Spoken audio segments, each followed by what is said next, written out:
your six figures and beyond.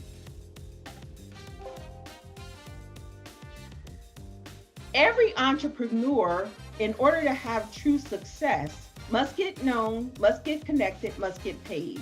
And so I want to introduce you to the world's number one results, keyword there, results driven platform for entrepreneurs who are seeking real success. So now what you need to know for today is there's a workbook that accompanies this program. Make sure you print the workbook, you complete the answers, and we're going to implement these strategies. I want to encourage you to pause your video and complete the answers for each section so that when you leave here with a completed action plan based on what you've learned here today. Now, here's the problem. You have all the talents, all of the skills, all the experience, and all the education, but you are still invisible to your ideal clients, and you know you're ready to take a drastic step and you need a change. You know that you are undercharging, your products are underdeveloped, you know that you are underachieving, and you know you need to take, and you are ready to take drastic steps to get the drastic results that you deserve. So imagine what it would look like if your business could easily attract your ideal clients to fill your pipeline so that you could close more sales. I want you to pause and seriously consider, what does it look like if people were coming to you, if they were hearing your name, knowing your brand, and raising their hand to say, hey, let's talk about how I can work with you? What would that look like? How would you feel? So let me tell you a little bit more about who I am. My moniker is the coach that connects. So I'm not only a sales and marketing coach, I connect my clients. And I help speakers, coaches, authors, and experts who hate sales. They want more clients, they want more income, more security, and to sell without being salesy. They're unknown. They feel overwhelmed by the whole marketing and sales process. They're feeling invisible, and they're not charging what they're worth. Now, I can relate, and it's not your fault. I felt the same way, but through coaching, I was able to drastically turn my business around. And now I have the privilege of helping my clients do the same thing. What I teach is I teach you how to speak more, to sell more, how to attract clients through networking, how to follow up like a champ, where the fortune is lost and found in the follow up. Now, what some of my clients say about me is I'm an awesome mentor, that I share my network, my resources, my connections. I am known as the coach that connects. The number one thing that is important to me is not only that you get the knowledge and that you take the action steps, but that you meet the people, places, and things that you need to develop your business. And then also, I'm going to refer you to the people that, or I refer my clients to the people that need their services. And then people say they were inspired to take drastic steps. I'm an international speaker and an international coach. I have had clients in Canada. Currently have clients in Canada. I also have clients in Paris, and I have had clients in various states across the United States. I've run several six-figure businesses, and I'm a small business TV talk show host. So excited about that. And I am certified as a Facebook community builder. I have a gift for you, and I want to make sure that you get it. So this is a good place to hit the pause button. I want to give you my video series called Networking Strategies to Turn Contacts to Contracts.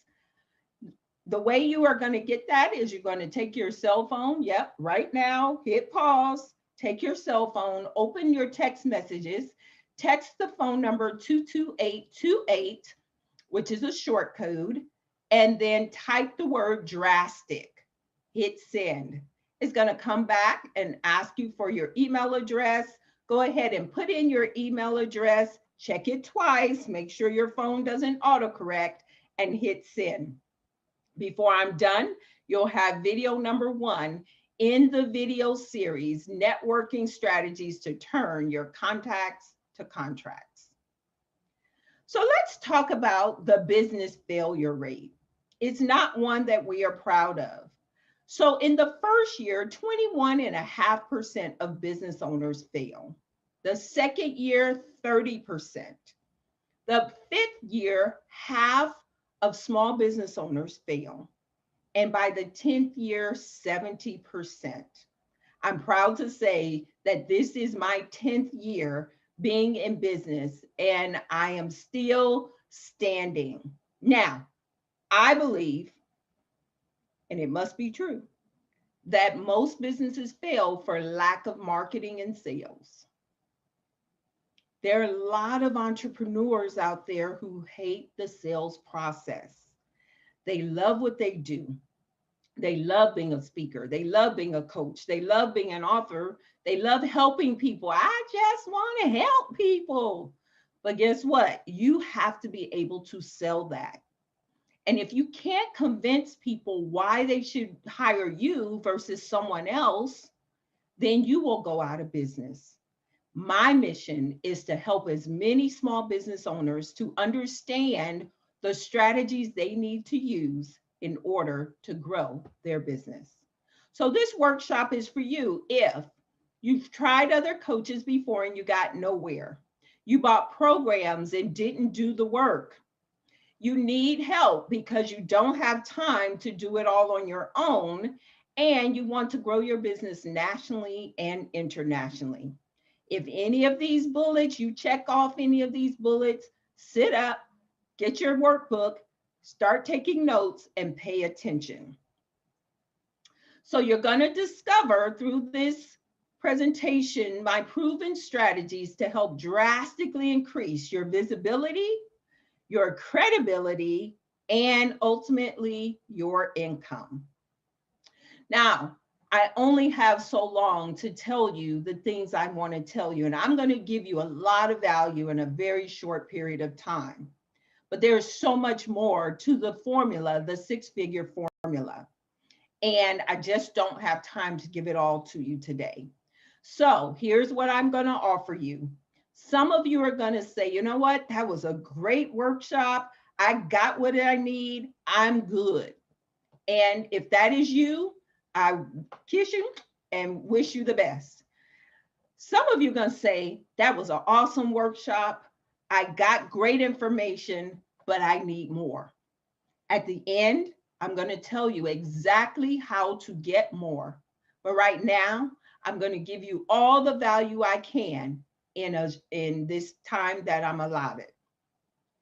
So I'm going to introduce you to 5 proven strategies to get known, get connected, and get paid to drastically increase your revenue and get you to your 6 figures and beyond. Strategy number 1 is know your target market. Target market, I've heard that before. I need a niche. You need a target market. But I know what you're thinking. I can sell to everybody. Everybody needs what I offer: life insurance, retirement planning, coaching, life coaching, etc. Here's what I'm going to tell you. If your target market has the word body in it, then you have nobody, and you will not be able to sell and attract your people. So let's look at the problem. A lack of target market means there's no direction for you. Which way do I go? Which way do I go? I remember that cartoon from when I was a kid. We don't know which way to go. And more importantly, the people we need to serve don't know where we are because we're not in front of them. You're not focused on, and you're trying to serve too many people. And I get the question all the time, but Tony, won't I miss out on money if I'm so targeted that other people won't think I can help them? That's just not the case. I get it all the time. People want me to help them. They're not speakers, coaches, authors, and experts. But if it's right for me, I do a lot of work with realtors, a lot of work with realtors. Why? Because they are attracted to my brand. And so people who are not in your target market will find you. Your marketing material lacks focus for your buyers. So you're not speaking to anyone in particular. Develop a persona of the person that you need to be able to attract. So if you get a target market, it will increase your confidence, and you'll be able to move forward to serve your ideal clients. You'll be able to sell more at your price because you build relationships with your target market, and you will become the expert in your area so that people know to go to you for their help. So open your workbook. We're going to do our first exercise. And I want you to pause point, and I actually want you to answer the questions. Who is your target market? Now, here's a tip. You can have more than one. So, and in fact, I advise you to have up to 3 target markets, but be very specific. Please don't be general. I want to help women entrepreneurs. That's still too broad, right? You might want to help women entrepreneurs in a certain demographic, in a certain category of business. Please narrow it down. Who do you have an affinity for? What does that mean? So I was coaching a young lady, and she is a financial advisor. And she was struggling finding her target market, and consequently wasn't making any money because she was too broad, and she was targeted around people who couldn't afford to invest. So I asked her, well, before you became a financial advisor, what did you do? She said, I was a speech therapist. Bingo. Speech therapist. Wow. Now, I said to her, have you thought about making them one of your target markets, one of your niches? She said, no, I hadn't thought about it. Well, you have an affinity for that group because you used to be one of them. You know their pain, you know their struggles, you know how to speak their language. Why would you not go back to that target market? And the light bulb went on for her. Ding, ding, ding, ding. And now she is on her way to her 6-figure income because she chose a demographic that she knew very well. So who do you have an affinity for? The next one is who can afford your products and services? Who can afford your products and services? So I was coaching with another financial professional. In fact, I have a financial background. So one of my target markets are insurance and financial advisors. And that's why my stories are around that. So I was coaching another financial advisor, and her target market was single moms, and especially Black single moms. And I know that a lot of you listening are in that demographic, but let's keep it 100. Can Black single or single moms, period, can they afford extra money to invest? They might be able to afford $50 a month, $100 a month, but overall, that demographic can't afford to invest at a higher level. So what I encouraged her to do was to find the right target market that could bring her the money so that she could then create some sort of nonprofit to cater to financial education for those single moms. So make sure that your target demographic can afford you. And then what organizations cater to your target market. Find those organizations, get involved with those organizations, and we'll talk about networking in a minute. So those organizations are gold to you once you know your target demographic. So here's my quote. If your target market has the word body in it, then it's nobody. Somebody, everybody, anybody, then it's nobody, and you will not get to six figures that way. Strategy number two, just make sure I didn't roll too far. Strategy number two, get connected through networking. Networking is everything.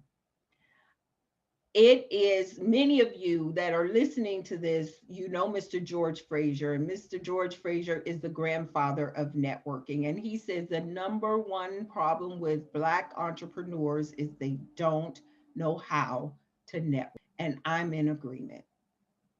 We're going to talk about what does it look like? What does real networking look like?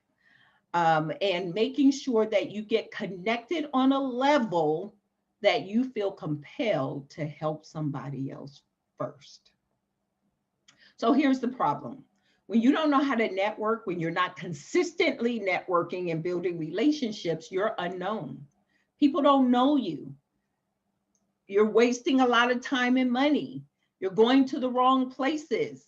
You get very few referrals. So it's imperative that you learn how to network and why networking is important.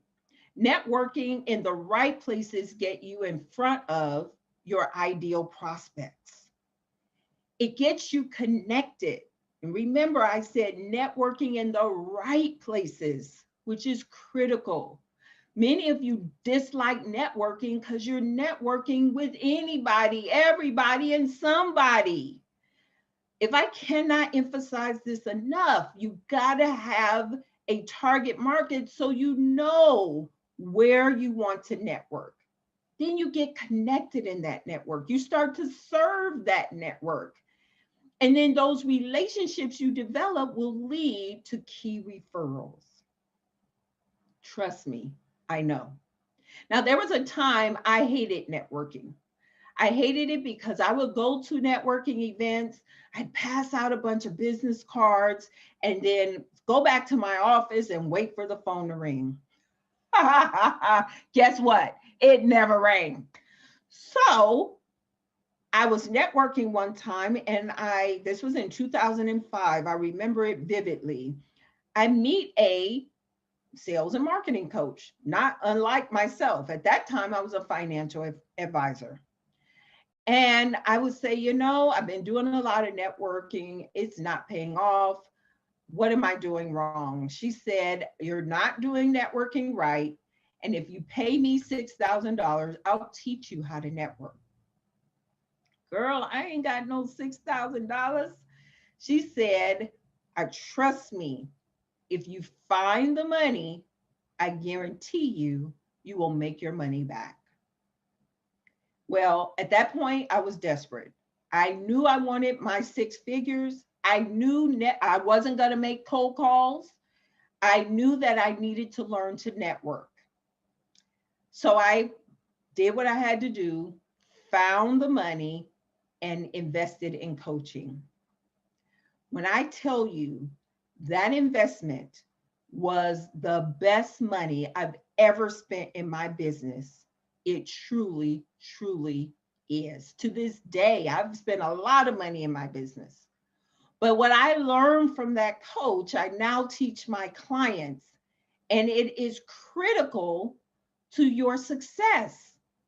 And when I'm speaking to a room and I ask how many of you love to cold call, I get two hands go up. People don't like cold calling. And now it's very difficult with caller ID and screening and all of that. You got two choices when it comes to prospecting for your business. You either cold call or you network. And I'm telling you now, you must learn the art of networking, or else you will go out of business and be a statistic. So here's a networking tip. Show up be up, follow up to blow up. I made that up. How about that? Show up, be up, follow up to blow up. Now, networking today is not what it used to be. We are all virtual. But I will tell you, I've run a six-figure business from my computer. Some of my clients I've never met in person. So when you go to virtual networking events, turn your camera on.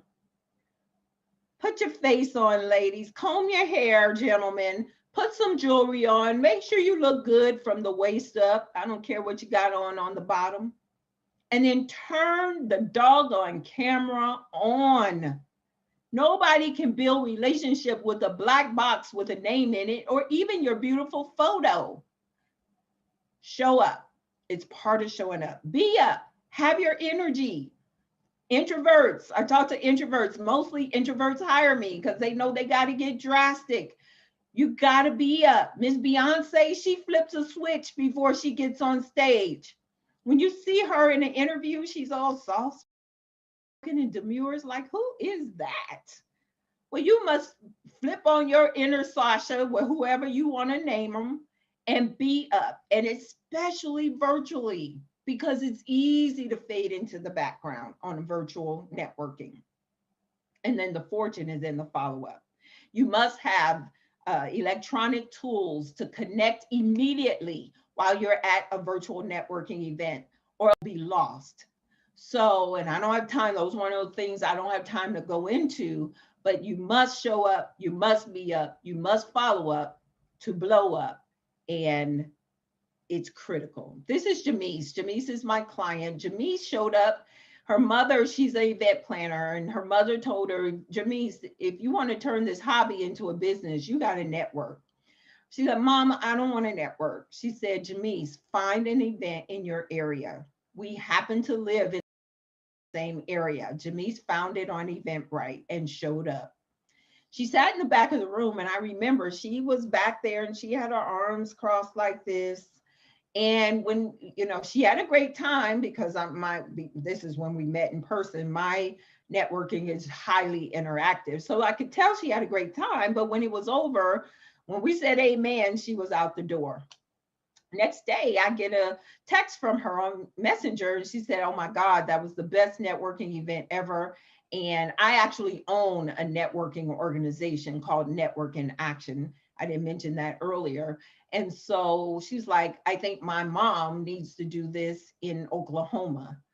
And long story short, she went from not liking networking, not understanding the power of networking, to now she's a networking queen. She's doing her business virtually, and she moved out of her home office into a co-working space with me and several other members, all because she showed up.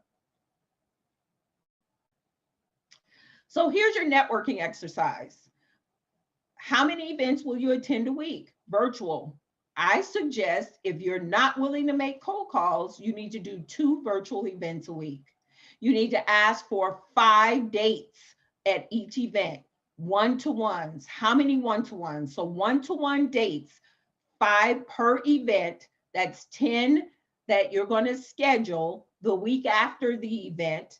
And then how are you going to stay connected and follow up with this new network that you are building? The other thing is what do you have to offer your network? You have to be a giver. You have to give sometimes before you receive when it comes to networking. So don't neglect the networking. It is everything for your business. And my quote here says, don't be mad at the good old boys, be like the good old boys. Whenever I'm speaking, and I speak to a lot of white audiences, I say exactly this. People are mad at the good old boys because they share the deals amongst themselves. But you know what happened? They met at some capacity. They started hunting, they started fishing, they started golfing, they started doing family barbecues. And when the deals came, they started sharing the deals with each other. The problem with us as African Americans and small business owners in general is we don't spend enough time in the beginning with the figurative hunting, fishing, golfing, and really spending time connecting. You need to do that up front because then when the deals come, we know who we're going to refer and who we're going to share it with. Don't be mad at the good old boys. Create your own network. Be a good old boy. Build relationships, build affinities, and your business will get to six figures. You can pause and do the exercise. Number three, speak more to sell more. Speaking, I know a lot of these speakers. You want to share your message. You want to touch, move, and inspire people to have a better life in a various way. When I first started my business, I thought I was going to be an international keynote speaker for financial companies. What I quickly found out is those gigs are far and few between to come by, and the financial world did not really want Black and women on their stages. So I had to adapt and pivot. I was pivoting long before COVID came. So I learned the art of using speaking as marketing. Now, if you look at this picture in the background, this is a national conference. I am the speaker in this conference, and there's about 60 people in that room. This is a wonderful way for you to get a one-to-many relationship, and the people who are in the room will raise their hand if they are attracted to you. So here's the problem. You're invisible, you don't have credibility, and you feel salesy. Speaking relieves all of these problems. So why is speaking important? Number one, it's instant credibility. If the organizer of that event found enough in you to put you in front of their people, you don't have to do a lot of hard selling because you got instant credibility because they trust that organizer. You can educate without being salesy. You can turn your mess into your message. You can become the go-to expert. So speaking alleviates a lot of the problems that we have as entrepreneurs when it comes to attracting people to our business. You must learn the art of speak to sell, not speaking for fee. And now I don't really want to speak for fee because usually when you speak for fee, they won't let you sell. And my programs are one of my programs outweighs any speaker fee I would get. So it just makes more sense if I use speaking to sell. So where can you speak? Organizations and associations, local networking groups, conferences, videos is speaking, even on social media, be a podcast guest, radio interviews. These are just a few areas where speaking is beneficial to attract people to you and your business.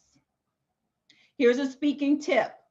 Develop a signature talk that helps the audience to see that the speaking is not just about you going out, educating people, throwing up on them, telling them everything that you know, and then they clap, yay, and take no action. I've had that happen. I got sick and tired of that happening, and I had to get my own coaching and training to learn how to develop a signature talk that brought me revenue. I delivered a signature talk late last year. It was free in front of a free-minded audience, by the way. So I questioned that. Do I get in front of this free-minded audience? Am I going to get anything from that? I will tell you from that one talk, I had about 30 people there. 6 people scheduled a discovery session. 2 of them became clients, and I made $12,000 from those 2 clients. They would never have paid me a $12,000 speaking fee. but it is not just about developing a talk and educating people. It's about giving them the right structure, having the right structure of your talk. This beautiful woman here is Muncie, and Muncie is a financial credit restoration person. And Muncie, when I first met her, she was like, Tony, are you telling me I have to speak? Yes, ma'am. Are you telling me I have to network? Yes, ma'am. Are you telling me I have to do social media? Yes, ma'am. She was like, I don't want to do any of that. I'm an introvert. I'm private. I'm private. All you private people out there are missing out. I said, I know you're private. I didn't tell you to put you had a fight on with your husband on social media, right? Please don't do that. I didn't tell you to share your meals on social media. I told you to share. Okay, Tony, I'm going to get drastic. I'm going to do it. This girl is out networking, out social media, and out speaking me. I'm so proud of her. She's doing radio interviews. She didn't want to show her face. Look at her face. Why would she not want to show her face? She was in her head, not in her heart. And I really had to coach her around this ain't about you. Do you really believe that what you do will benefit your audience? If you do, then you are robbing them. And I'm talking to y'all now. You are robbing them of the opportunity to change your life, change their relationships, change their money, change their business, because you in your head, because you private. So I'm telling you, Muncie, she embraced it, she got it, she understood, she understands the power of networking, and she was not gonna make cold calls.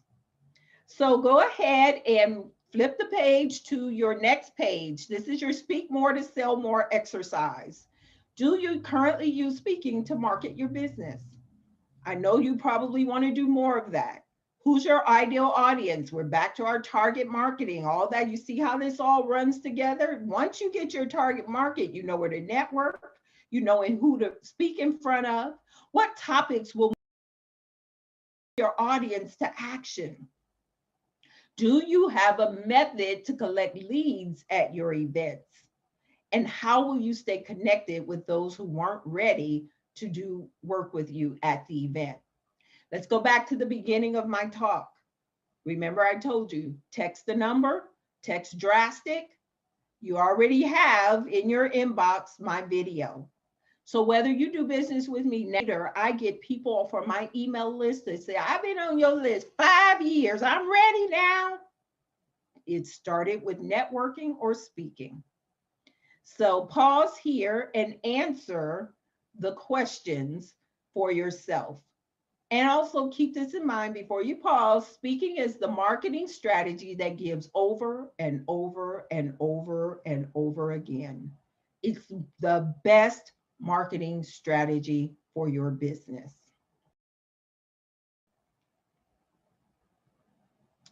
Number 4, use technology to stay connected.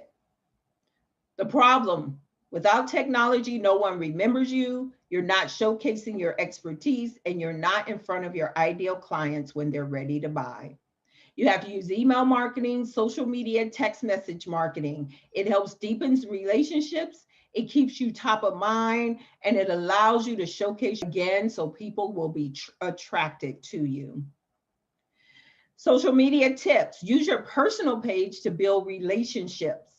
Build relationships, not likes. So the business page has its place, but a lot of people spend a lot of time building likes. You don't build relationships on a business page. You build relationships on a personal page. When you get your personal page to 5,000 people, then you can go over to your business page. Create a Facebook community. Create community, bring all of your target into that community and give them a lot of value. And the money is in Messenger. You ask for dates in Messenger, you build relationships in Messenger, you help people in Messenger. So these are my tips for using social media. So here's the exercise. What are your top 3 social media platforms? What will you do to leverage your friends and attract? How many offline requests for appointments will you make? And what are the buying clues you can watch for in social media. As a expert, a coach, an author, people tell you all their business, especially on Facebook. And those are buying clues or selling clues for you. So if someone just got married, for instance, they need life insurance if you're a financial professional. Congratulate them, then go over to Messenger and say, I'd love to help to make sure your family is protected. If you're a realtor, people tell you change of life all the time.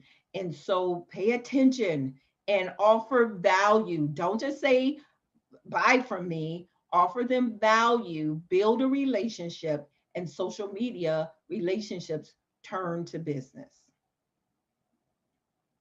Number 5, develop your sales muscles. And he fine. Okay, I digress. Develop. Problem is too many business owners hate sales and they stay away from the sales conversations. They hem-haw, tiptoe around. You put too much time on non-sales related activities. You're adjusting your website, you're writing blogs, you're posting on social media. All that stuff is important, but you got to spend your time on money generating activities. You don't want to be salesy and you are not following up. You don't have the systems for following up and you're not picking up the phone and following up. It's a major problem for small business owners. So here's my 6-figure sales strategies. Let me say this.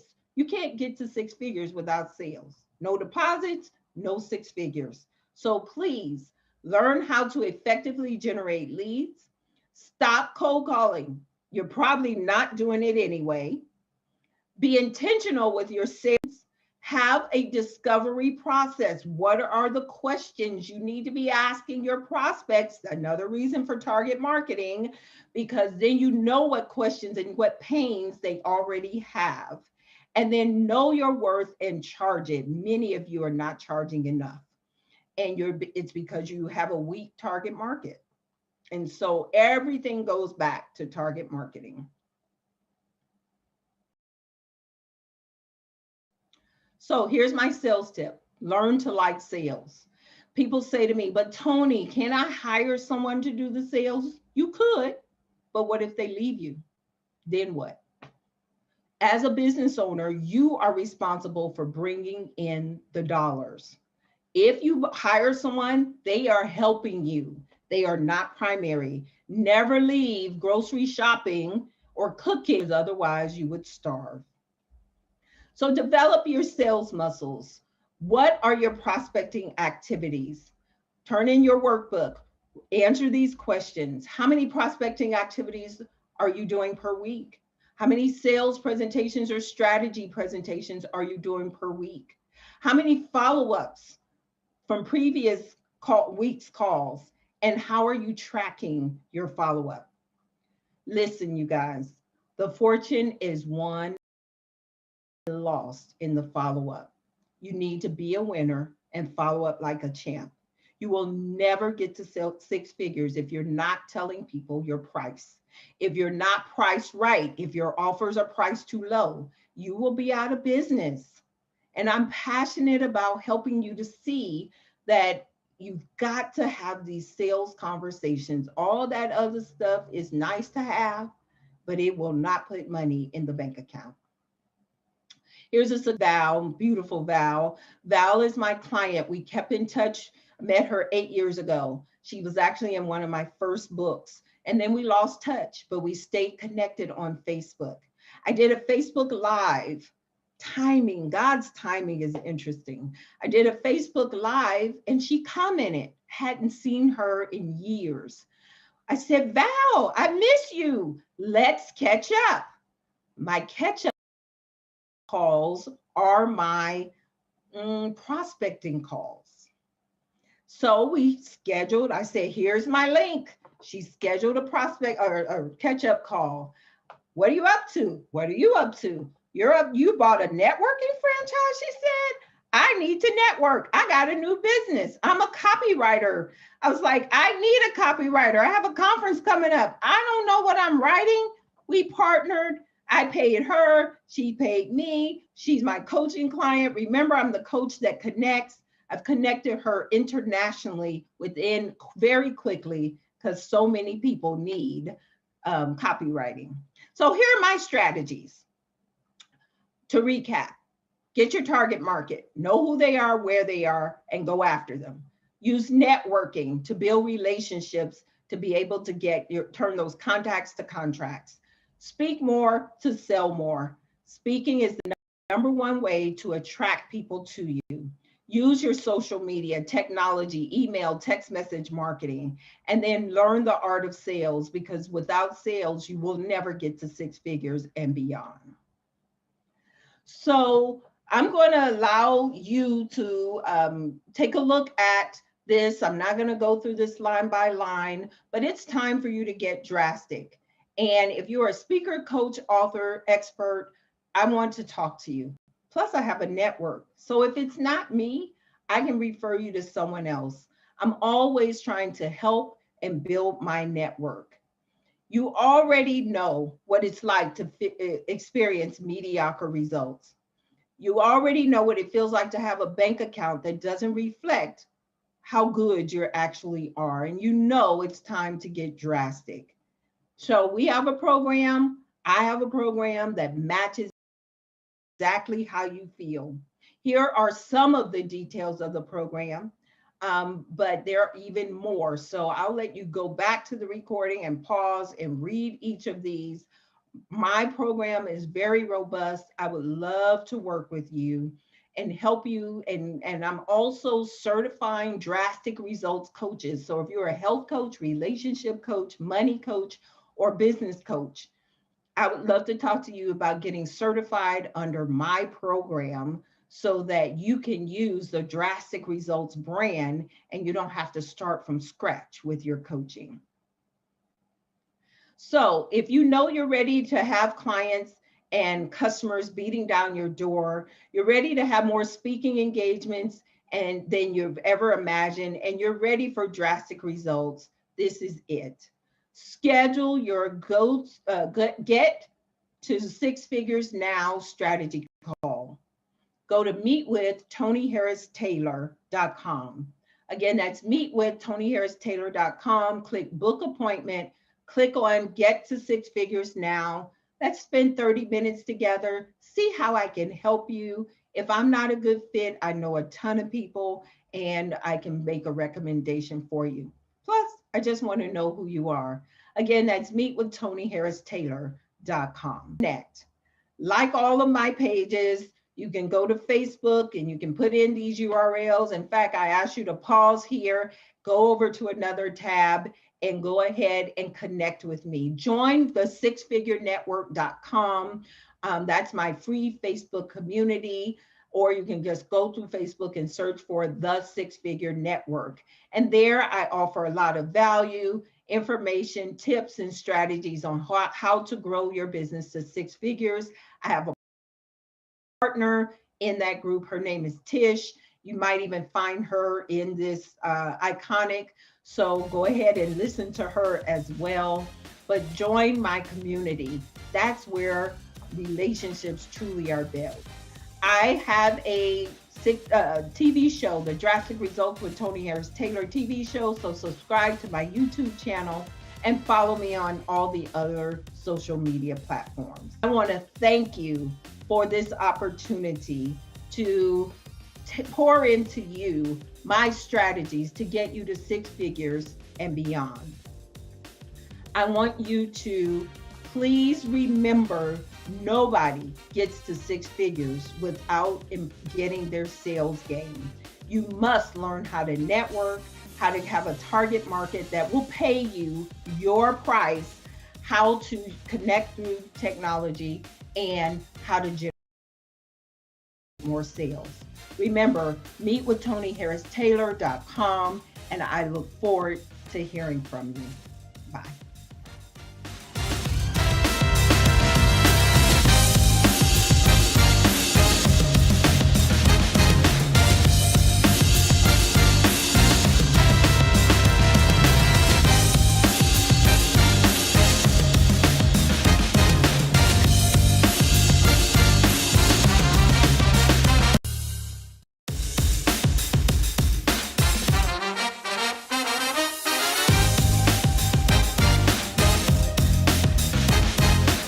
Greetings, this is Brother Bedford, and I want to talk to you about an industry that I stumbled into 21 years ago. I don't have a lot of time, so I'm going to kind of breeze through this thing as quickly as I can, but I don't want to miss anything. This industry is literally, when it started, when I stumbled into it, it was $100 million, or just barely cracking $100 million a year.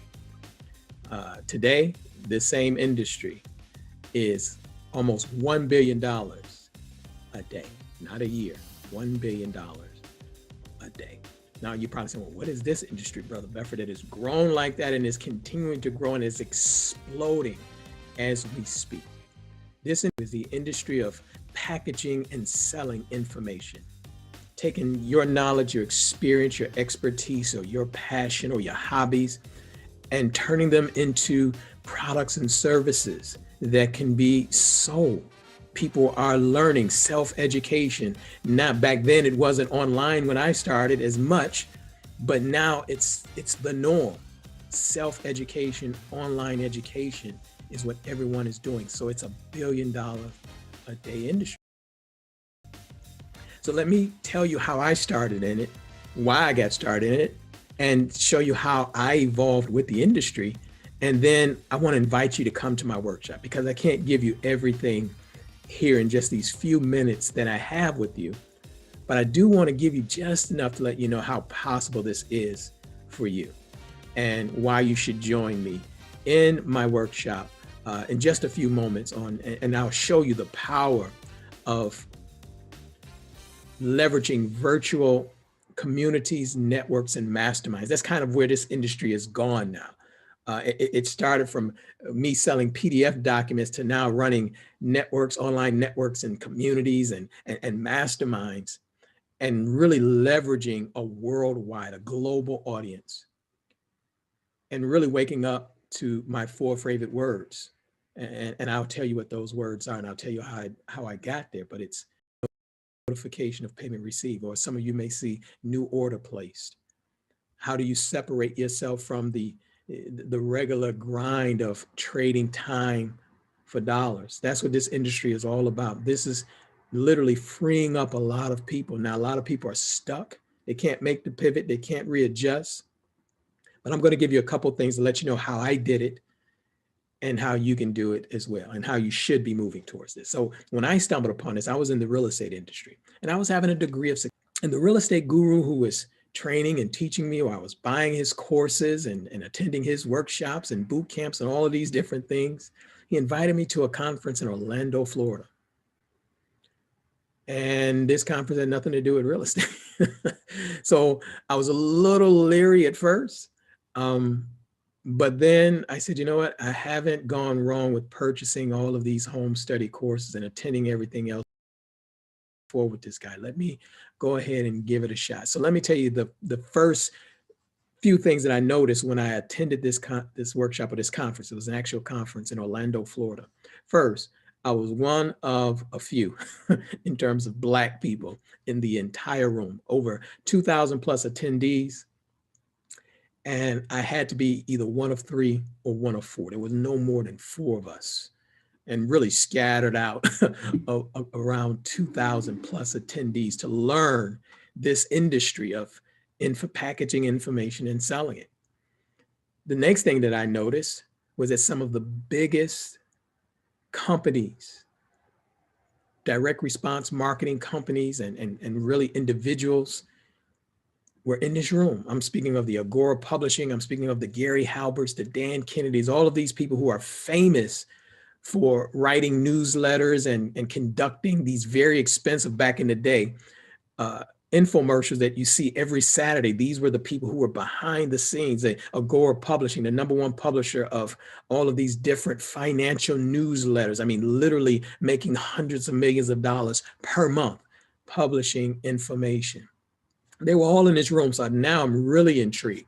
Now, the third thing that happened is that real estate guru in this room on that stage revealed that he made more money selling the how-to product, the home study courses, than he did in investing in his local real estate market. Now, after thinking about it for a second, I said, well, I guess it makes sense, right? So because the real estate market was local, but when he taught the how-tos to people who were all over the country, he went from a local business to a national business just by selling the information of how to do this. I was intrigued. He used another term called long-term value of a customer. So what is that? And he talked about how once he acquired a customer, how they began or they became worth at least 25, 30,000, and some even more than that, $100,000 or more. But he talked about $25,000 once he acquired a customer. That's how much that customer was worth to him. And then I started doing the math. I was like, well, let me see. I purchased that course for $2,000. I did go to that boot camp for $3,000. I did spend. So I was one of those people that was worth $25,000 to this guru. Now I'm really intrigued. The next thing that happened at this conference is that they gave us the license or the opportunity to purchase the license so that we can go out and teach or sell this course to others. So that was another way that you can sell information. So I purchased the license. It was probably like $597. The license told me that I could sell the home study course, which was 2 thick manuals, right? Which was really just the transcripts of the cassette tapes. It was 16 cassette tapes that were in this course. So now I'm knowing that I'm really touching some of you who are watching this because you remember buying those cassette tapes and the VHS tapes and of Les Brown and Zig Ziglar and all of these people. See, you were purchasing information products. You were purchasing information. Probably didn't look at it as a business, but that's what you were doing. You were spending the $400 to $500 on the home study course, just like I was. But it was 16 cassettes and 2 manuals. I came home, I ran in Detroit, Michigan. I ran a classified ad in the Michigan Chronicle up there. And people ordered or they asked for the free report, which was nothing but a sales letter selling the course, the free report, sent it to them. And then 2 people sent me one a check and one a money order for $397 to purchase these 16 cassettes. So now I had to go to the Kinko's and duplicate the home study course. So I had to duplicate the 2 manuals. And then I had my high-speed cassette duplicator where I could tape from this cassette over to that cassette rather quickly.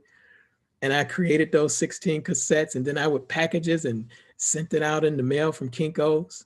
And it probably cost me, I don't know, 30, 40 bucks to put together the package and send it out. But I was making, so it was like 300 something dollars was the profit from this information. I said, wow, I'm hooked. So I kept selling those immediately back from the license. So everything else I sold from that course that I now own the rights to was mine. Now, this entire course was all about just packaging information. It was about the newsletters, the home study courses, all of these different things. But there was one tape number 7. I'll never forget it. Tape number 7 was all about selling information online. And this was all new now. Again, close to 20 years ago now. So I studied tape number 7, and tape number 7 said, turn or at least start what's called an e-zine, right? You purchased the domain from GoDaddy or whatever we did. And I remember this was all dial-up. So everything was slow. We had to build out these web pages with HTML code, nothing like today. That's why today it's an industry that everybody, the barrier to entry nowadays is so easy to get in.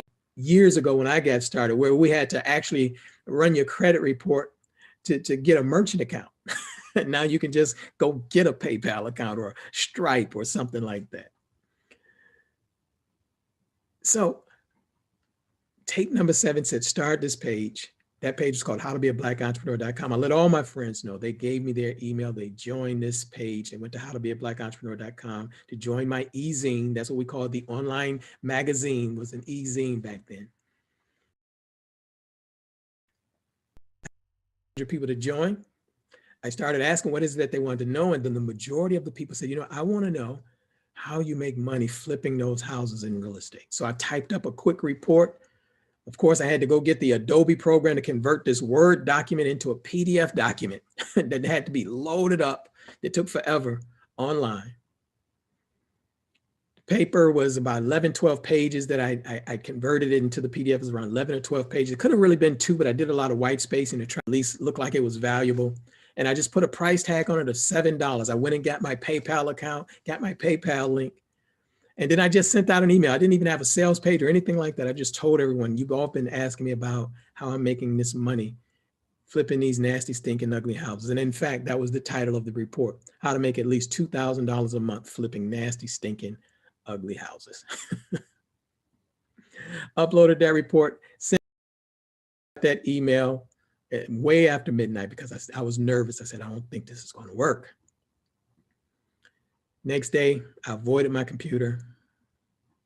Then I finally, got the courage to open it up. And there were those 4 words, my 4 favorite words. Notification of payment received. Notification of payment received. Notification. I said, it's broken. So I refreshed the screen to see if it worked. And there they were. Went to the next page. There they were. And so over the next day and a half to 2 days, we kept getting these little $7 notification of payment received. We had sold over 200, around 212 of those little $7 reports. That was the easiest $1,500 I'd made in my life legally. But it was so easy. So now I'm hooked. So now all I got to do is ask my list. I'm planting seeds. I'm asking my list, well, what is it that you want? And they would tell me time management or how to do, set up a corporation or land contracting. So everything that I'm learning, and now I'm putting it into these little digital reports and selling it online now. And it was going great. So now I want you to, here's the point. I want you to, so now I'm taking my knowledge, my information, my expertise, something that I know how to do, something that I have fun doing, and now I'm just teaching it. And we're making money. But it doesn't stop there. I was reading 3 books at that time. One from one of these internet marketing gurus that I had started studying. And that book was called Conversations with Millionaires. Now, these were the physical books. I'm reading this book. There was only one Black person in the book. It was Wallace, Famous Amos from Famous Amos Cookies. I don't know if you remember him. Then the idea hit me. Wouldn't it be nice if someone interviewed our millionaires, Black millionaires, and then put it in an ebook? The same way that I'm selling these little reports. Put it in an ebook. Sell it online. Say, this is a bright idea. So the 2 books that I was reading was Success Runs in Our Race by George C. Frazier and Think and Grow Rich, a Black Choice by Dr. Dennis Kimbrough. So I called down to Cleveland, Ohio quickly. I say, this is Brother Befford. I have this idea. I want to interview Dr. Frazier for my book called Conversations with Black Millionaires. And the sister, she's like, oh, poor brother. No, I don't think that George would be interested in that. She really just deflated my ego. I mean, everything that I'm just really shot me down.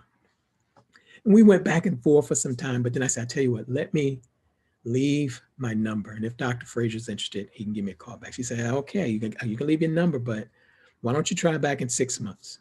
But around 5 minutes later, my phone rang. I answered the phone.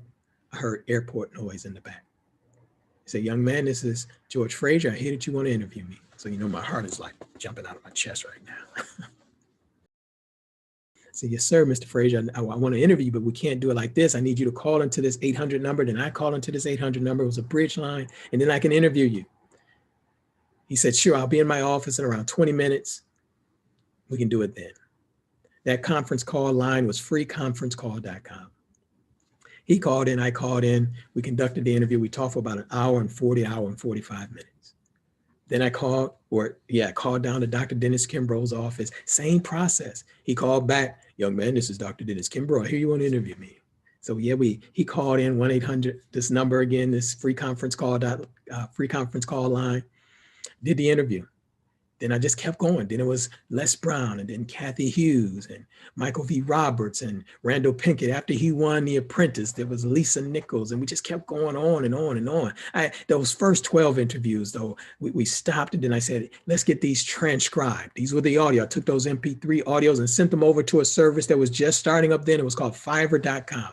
Had those MP3s transcribed, took those first 7 interviews, converted them into a PDF, put them up online, and called them. Now, remember, I was reading that book called Conversations with Millionaires. Now I call this Conversations with Black Millionaires. Sent the email out to my list, sold that report or this ebook. We were calling it an ebook, and this was before Amazon, for $27. And people were buying it. Then I said, wow, so I'm going to keep following tape number 7. So I wrote up a quick press release. Headline, budding entrepreneur seeks millionaire advice and gets it. So now I'm getting all of these requests. And that was BlackPR.com, my buddy and friend now, Dante Lee. Now I'm getting all of these requests from media outlets, local news stations. So every time I went to a local news station or a town, they would invite me in, or I did all of the XM satellite radio station shows on Black business and all of that. And they would ask me, well, what did George Fraser teach you? What did Les Brown teach you? And I would just tell them what they taught me. Then they would say, well, how do they get this ebook? All I got to do is go to conversationswithblackmillionaires.com. And it was on and popping. We literally sold tens of thousands of those downloads. So I want you to follow me real quick. First, I took my own knowledge, my expertise, my passion, something that I enjoyed doing, and I taught it, put it in a PDF document. And then I just interviewed and leveraged the knowledge and experience, the reach and the authority of other experts and thought leaders. And in this case, it was millionaires, but it doesn't have to be millionaires. It could just be other experts and thought leaders, or just people who know what the hell they're doing. And people want to learn. We're in this space now where people have come to the online world. Virtual learning is not just, that's not difficult to understand. That's a thing now. The entire world is learning virtually. So we sold those, and then we just kept going and started doing teleseminars and webinars. And now, fast forward to today, now we're doing masterminds online and networks and membership sites and all of these different things that we've been doing for years now, but now it's becoming commonplace. So now that's what makes it $1 billion a day industry. And you should be getting a part of this. You should be taking your knowledge, your experience, your expertise, or your passion and packaging it and selling it online. And if it's not your knowledge or your hobby that you want to teach, I just told you how you can interview and partner and leverage other people. So I'm doing a workshop that I want you to come. I'm going to show you the power of virtual communities and networks and masterminds, and how you can get those notification of payment received or new order place. There's a bunch of different payment gateways now that have different terminology. So I want you to join me in my workshop. As soon as you get off of here, just find my workshop. And what I'm going to do is give you some more strategies. I'm going to share with you some tools, or the tools that I use, and I'm going to answer your questions.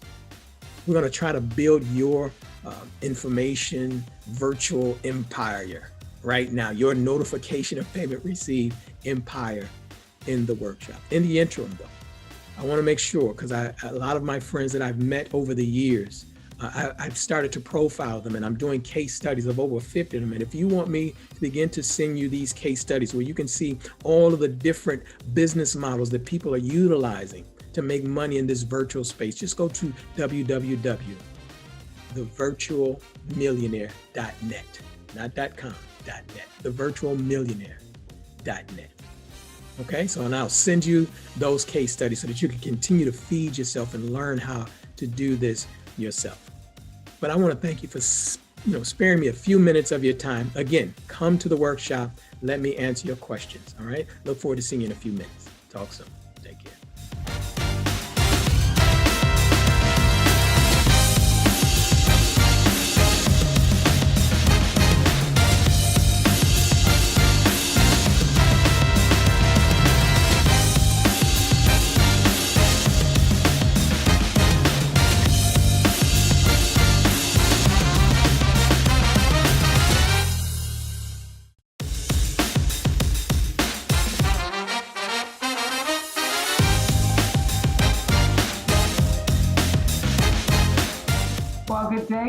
Good day. My name is Obiama Martin, and I am the moderator for this panel discussion on what does it truly take to be successful. And I'm super excited to be joined by these three phenomenal queens, and we get to have this juicy conversation about what it means to be successful. What I liked about this topic is that success is defined differently for each person, because what may be successful to me may not be successful to you. And so we get to have this conversation that is going to include, diversity and a well-rounded I want to say, a well-rounded opinion or representation, rather, from different backgrounds, whether it is industry or just socioeconomic status, which also includes the way that we were raised, because I'm sure, the way that you all were raised shaped your definition of success as well.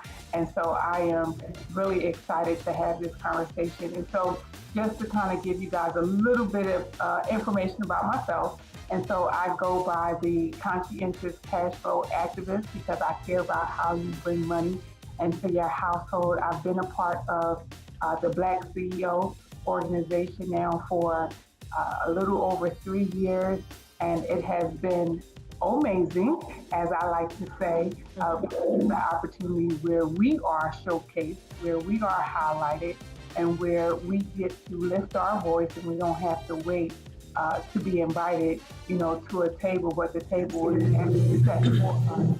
And so I really enjoy this organization and everything that this organization has to offer for us in the world, especially for us Black queens.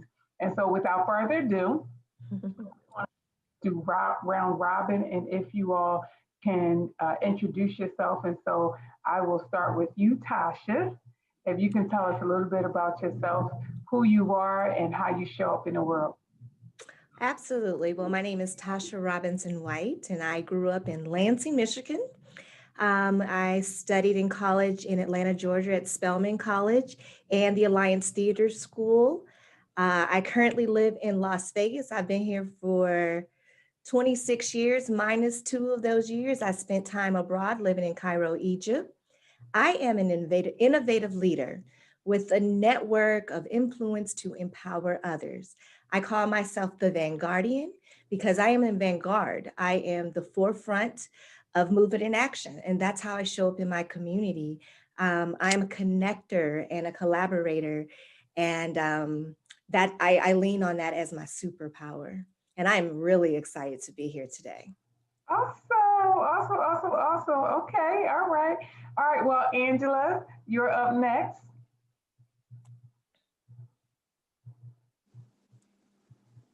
Okay, we just lost Angela, so I'm going to go to Regina. Hello, my name is Regina Nunnally, better known as the Preacher Kid Sensation, PK Sensation for short, if you follow me on Instagram.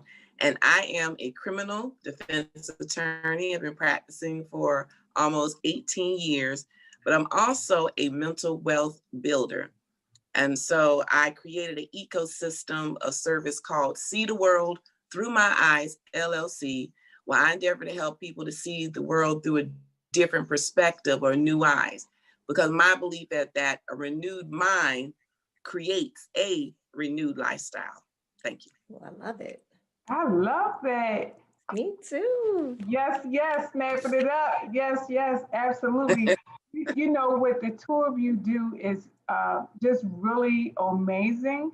And the way that you show up in the world, we're just brilliance all day long. We just really are. And the way that we show up and how we decide to be the answer, is really phenomenal. And so with our first round of questions, I want you all to just answer, what does success mean to you? What does it mean to be successful? And so this is twofold.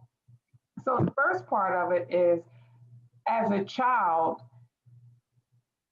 what was your kind of thought or your definition about success? And then how has it changed as you have matured and you are a little older in life? I know for me, when I was a teenager, there was just things that I were not exposed to. So at 18, I can remember at 18 really being crystal clear that I was going to be an entrepreneur. I knew that. I didn't know the journey, but in my mind at 18, I kept telling myself by the age of 50, I'm going to be independently wealthy, right? And so I didn't have it all laid out. I just knew, and I didn't know what that number was. I just knew that at 50, I was going to be independently wealthy. And what that meant for me was, not being able to depend on anyone for anything, not depending on a 9 to 5. So it was less about a number and more about independence and freedom. And so I will start with you, Regina. Well, my definition of success is and was forged with my father. I used to take Taekwondo when I was a teenager, and I was in it for about 2.5 years. And then I started to get that itch that most teenagers get. It's boring. The friends are not there anymore. The guy that I had a crush on, he stopped coming. And so now I was just like, I didn't want to do this anymore. So I told my father I wanted to quit. And so when I told him I wanted to quit, I thought I was going to get the fire and brimstone kind of thing, because my parents was all about, they don't like to throw away money. And so to my surprise, my daddy said, okay, you can go ahead and quit. And I was like, word, all right, okay, all right, the hell's all for it.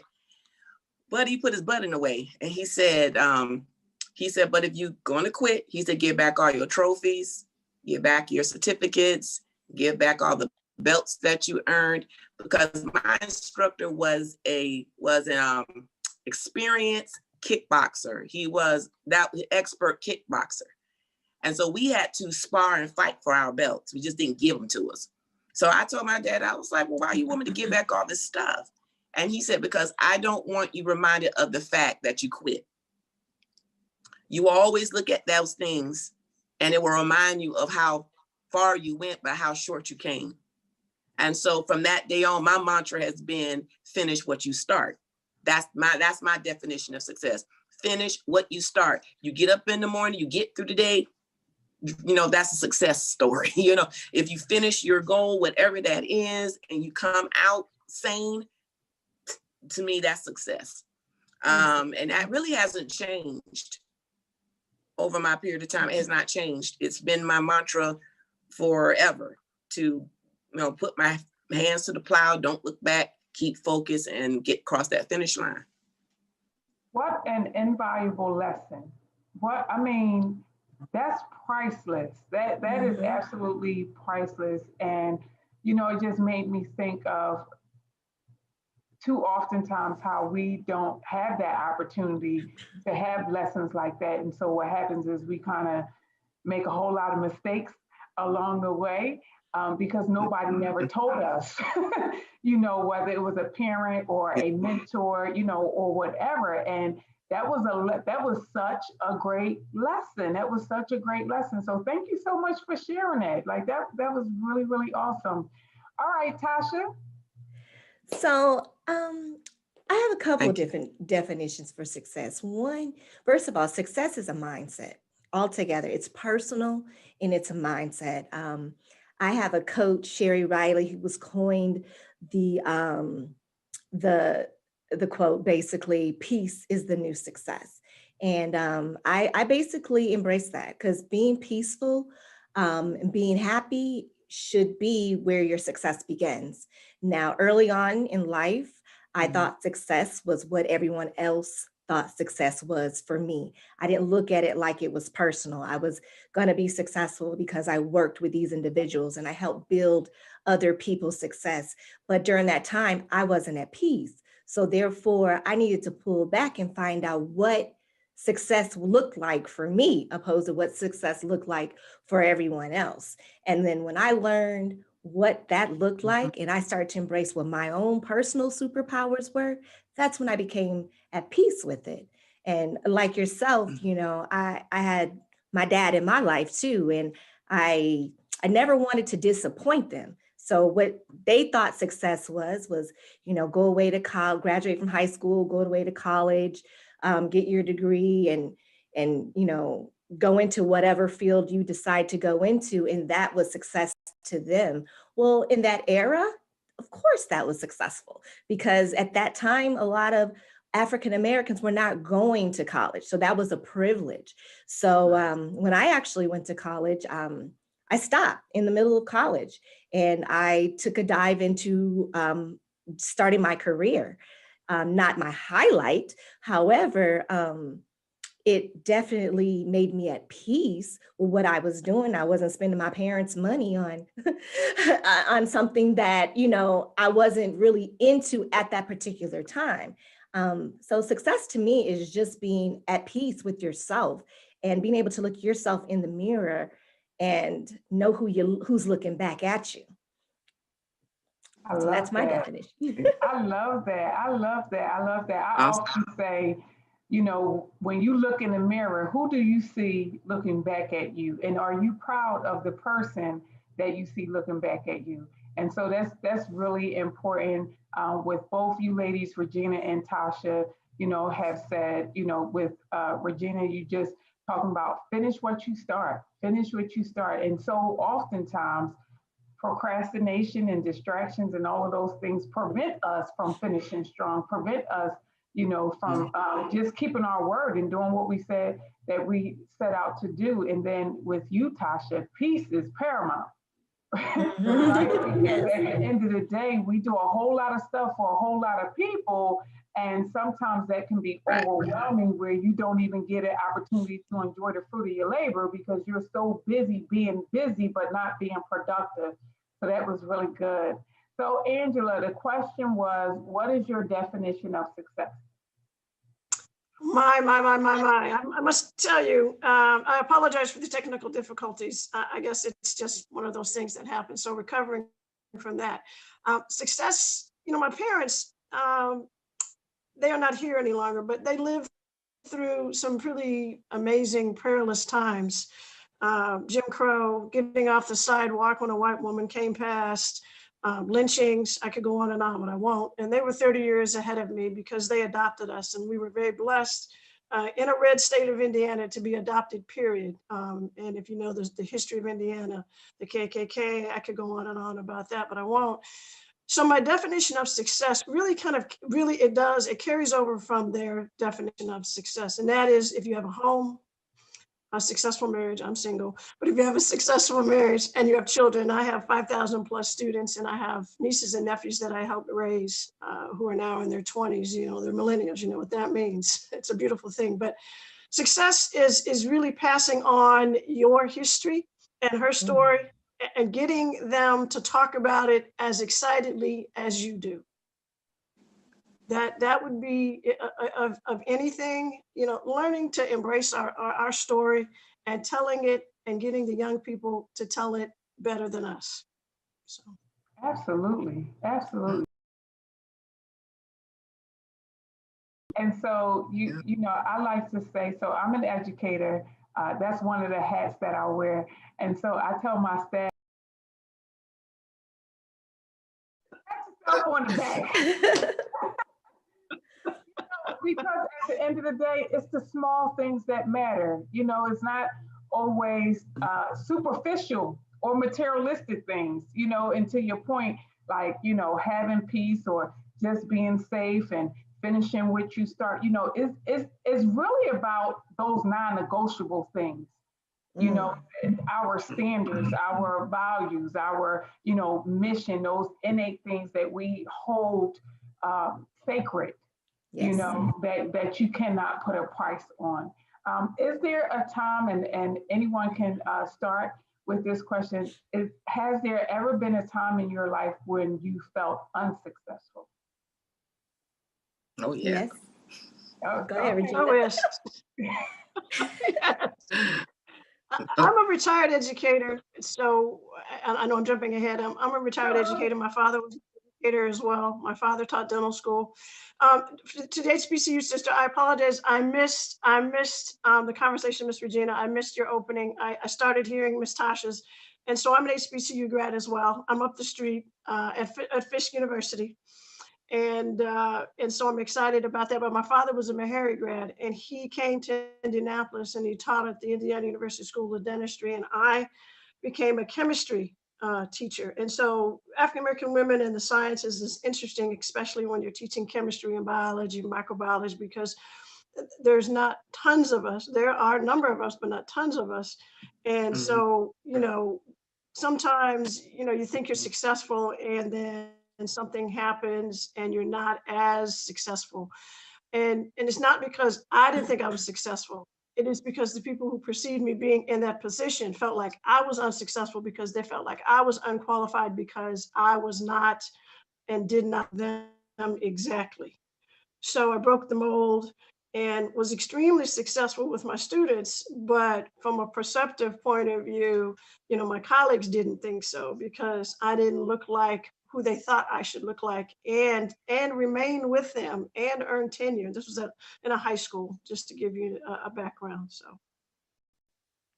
Wow. Wow. Okay. Wow. Go ahead, Tasha. Yeah. So for me, yes, often. I have been unsuccessful often. However, I embrace that as not so much unsuccess, but more lessons, life lessons. So back in 2010, I decided to go into business for myself, my first time really going into business for myself. And I opened a celebrity consignment boutique and salon. Yeah, a lot, right? So I had it all planned out in my head. I had the resources, I had the money, I had the celebrity that my friends were willing to donate. I had the support of the community. I had everything. I mean, it was a win-win situation, but then it wasn't, because what I did not have was a plan. And so I went in business for 3 years, riding off all my money that I invested in and my celebrity resources and the community coming in, but I had no plan. I literally was winging it every single day. And after 3 years, it was like, okay, I no longer can wing this anymore. And I actually had to close my business. And that was an unsuccessful situation. But from that situation, oh, I mean, I learned so much, so many valuable lessons. So when I look at it being an unsuccessful, it was unsuccessful business that I had, but it was very successful lessons that I learned. So yes, so I tend to embrace those. Yeah, yeah. As I was listening to you, I was thinking, you failed forward. Mm. You failed forward, and Yep. I also say to situations like that, that was the cost of tuition, Mm-hmm. right? That was the Yes. cost of tuition, Right, and right. because you paid that, you don't have to ever learn that again. No. I only needed one whooping. You don't have to learn that again. You don't have to learn that again. Right. So thank you for sharing that. Go ahead, Regina.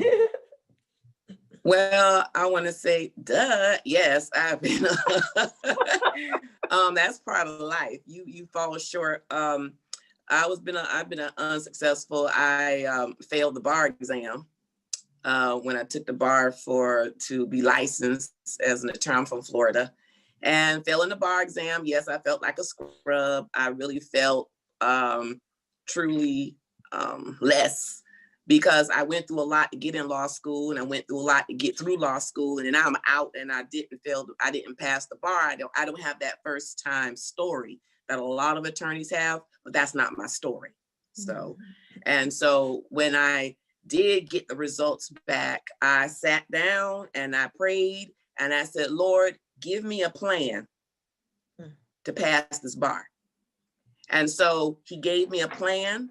And basically I had to go back to square one, get back into the books, be more conscientious and detailed, and add things. And this is about 2 months of studying, 6 hours a day for a 2-day, 12-hour exam.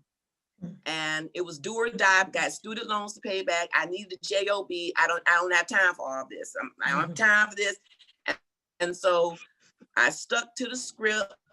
I did exactly what the Lord told me to do. I prayed Joshua 1:9 when I studied. I prayed Joshua 1:9 when I ended. And when I went into that exam, I said, God, I don't want no curve. I want to get this. I missed the first one by 3 points. Wow. 3 points I missed the bar exam. I said, these yahoos couldn't find 3 points anywhere. Oh my gosh. So I went and said, I don't want no curve. I want to get this thing without no help. For real. I'm just being for real with you. And when I went in, I was able, you had the cutoff was 131. I got a 147. And I got exactly what I asked for. I didn't need the curve for it. If I did, I still would have made it. So yes, that was a learning curve for me, that I realized that you can't go in without a plan. You got to go in and you got to be consistent. You got to stick to it. And there were obstacles, but I stayed the course and I got there. Oh, what a great transition to the next question. Like, kudos to you. And so as I was listening to you, I was thinking about the scripture that says, study to show thyself approved. And, you know, a lot of times I think that's taken out of context, because what it really means is that whatever it is that you're doing, you have to study to show yourself. It's not about you showing other people. You have to show yourself that you're worthy, right? And so as you said about mindset, we have to study to prove to ourselves. We have to do the work so that when we open up our mouth or when we show up in the world, we can have the confidence because we did the work. And to your point, nobody gave it to us, right? We didn't cheat to get it. We didn't, you know, manipulate anybody. And, you know, to your point, Angela, you put in the work, and regardless of what you look like and what obstacles you face, they couldn't deny your brilliance. They couldn't deny that you showed up and you showed out and you didn't back down. They couldn't deny that, right? And so my next question to you guys is the habits and the mindset that's required to be successful, because anything that we do in life, it absolutely requires a mindset, because defeat is easy. It's easy to just be like, oh, woe is me, I didn't do it, or even to create this narrative that's not true about ourselves and start saying, you know, Angela, you could have said, well, they don't like me because I'm Black. They don't like me because I'm like, you could have created all this narrative, oh, they didn't accept me, and you know, you all of this stuff, and even though it may have some validity, right? It does not have to dictate your future. And so when we think about what it means to be successful and the mindset and the habits you have to have, you really have to have this posture that I'm not going to back down.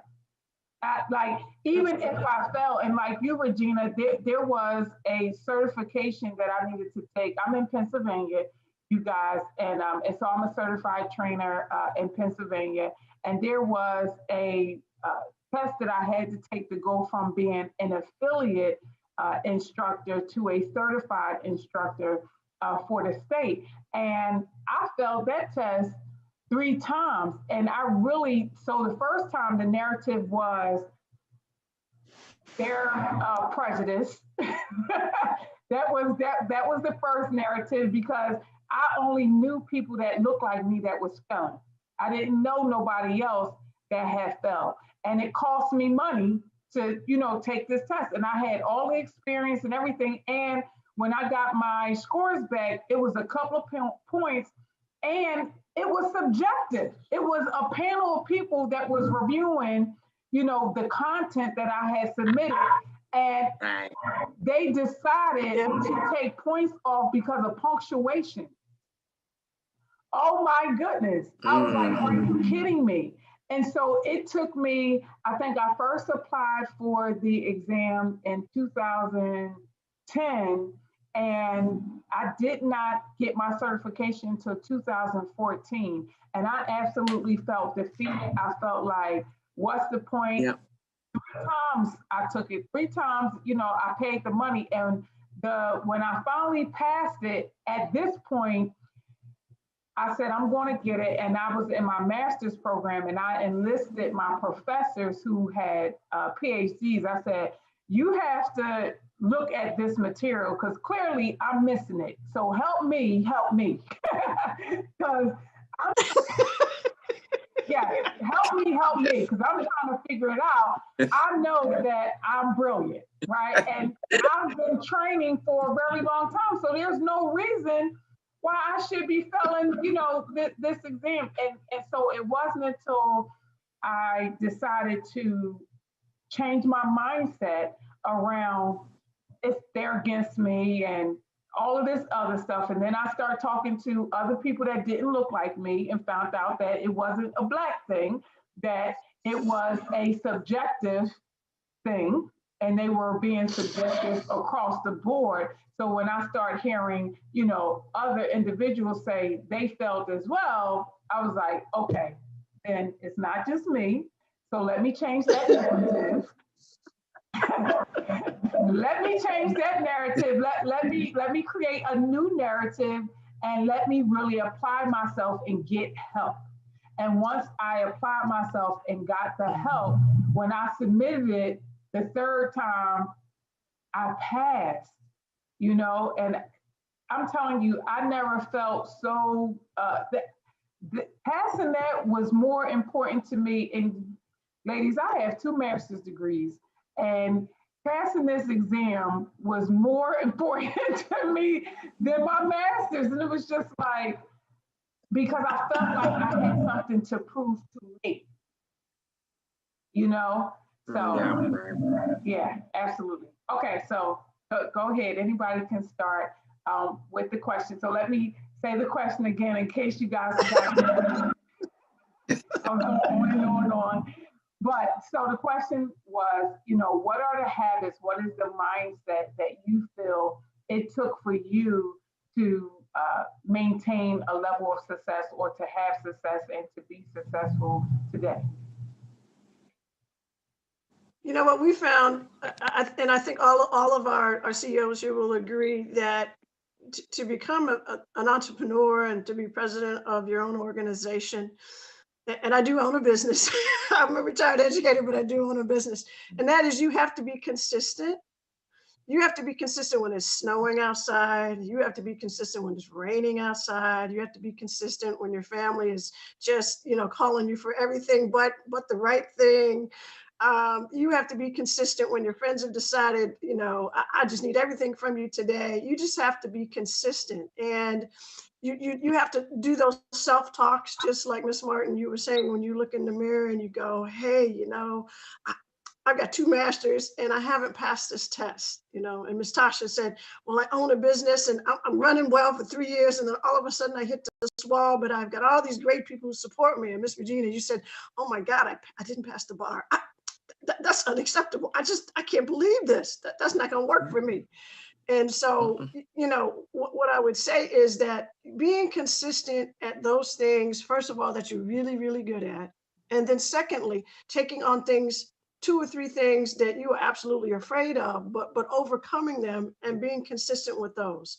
And once you do that, that success comes. And sometimes you don't even realize you've been successful because you were so busy about the business of trying to get there that you didn't celebrate along the way. And I can tell you, it took me, honestly, in order to teach chemistry, there's 2 tests here in my state. I'm in Indiana, and National Teachers Exam, which was a long time ago. They don't call it that any longer. Passed that, no problem. But then it was time to take that 2-day chemistry test. And that chemistry test is on a PhD level.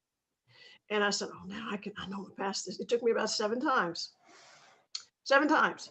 And I can tell you that hurt my ego, but I got over it quick. And to that, I now have, students, one who's one of the great 8. I'm sure you've heard of the 8 sisters who finished their doctorate all on the same day. One of those, one of my students.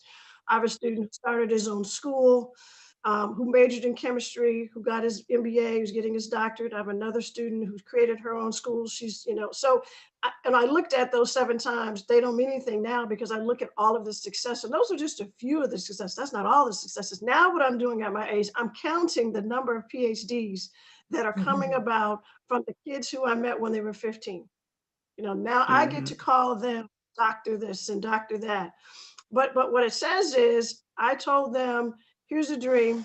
I architected. That's what educators do. And now I'm counting them up. And now they're leading. They're running the show. Their father told me, I want to live long enough to see you make more money than me.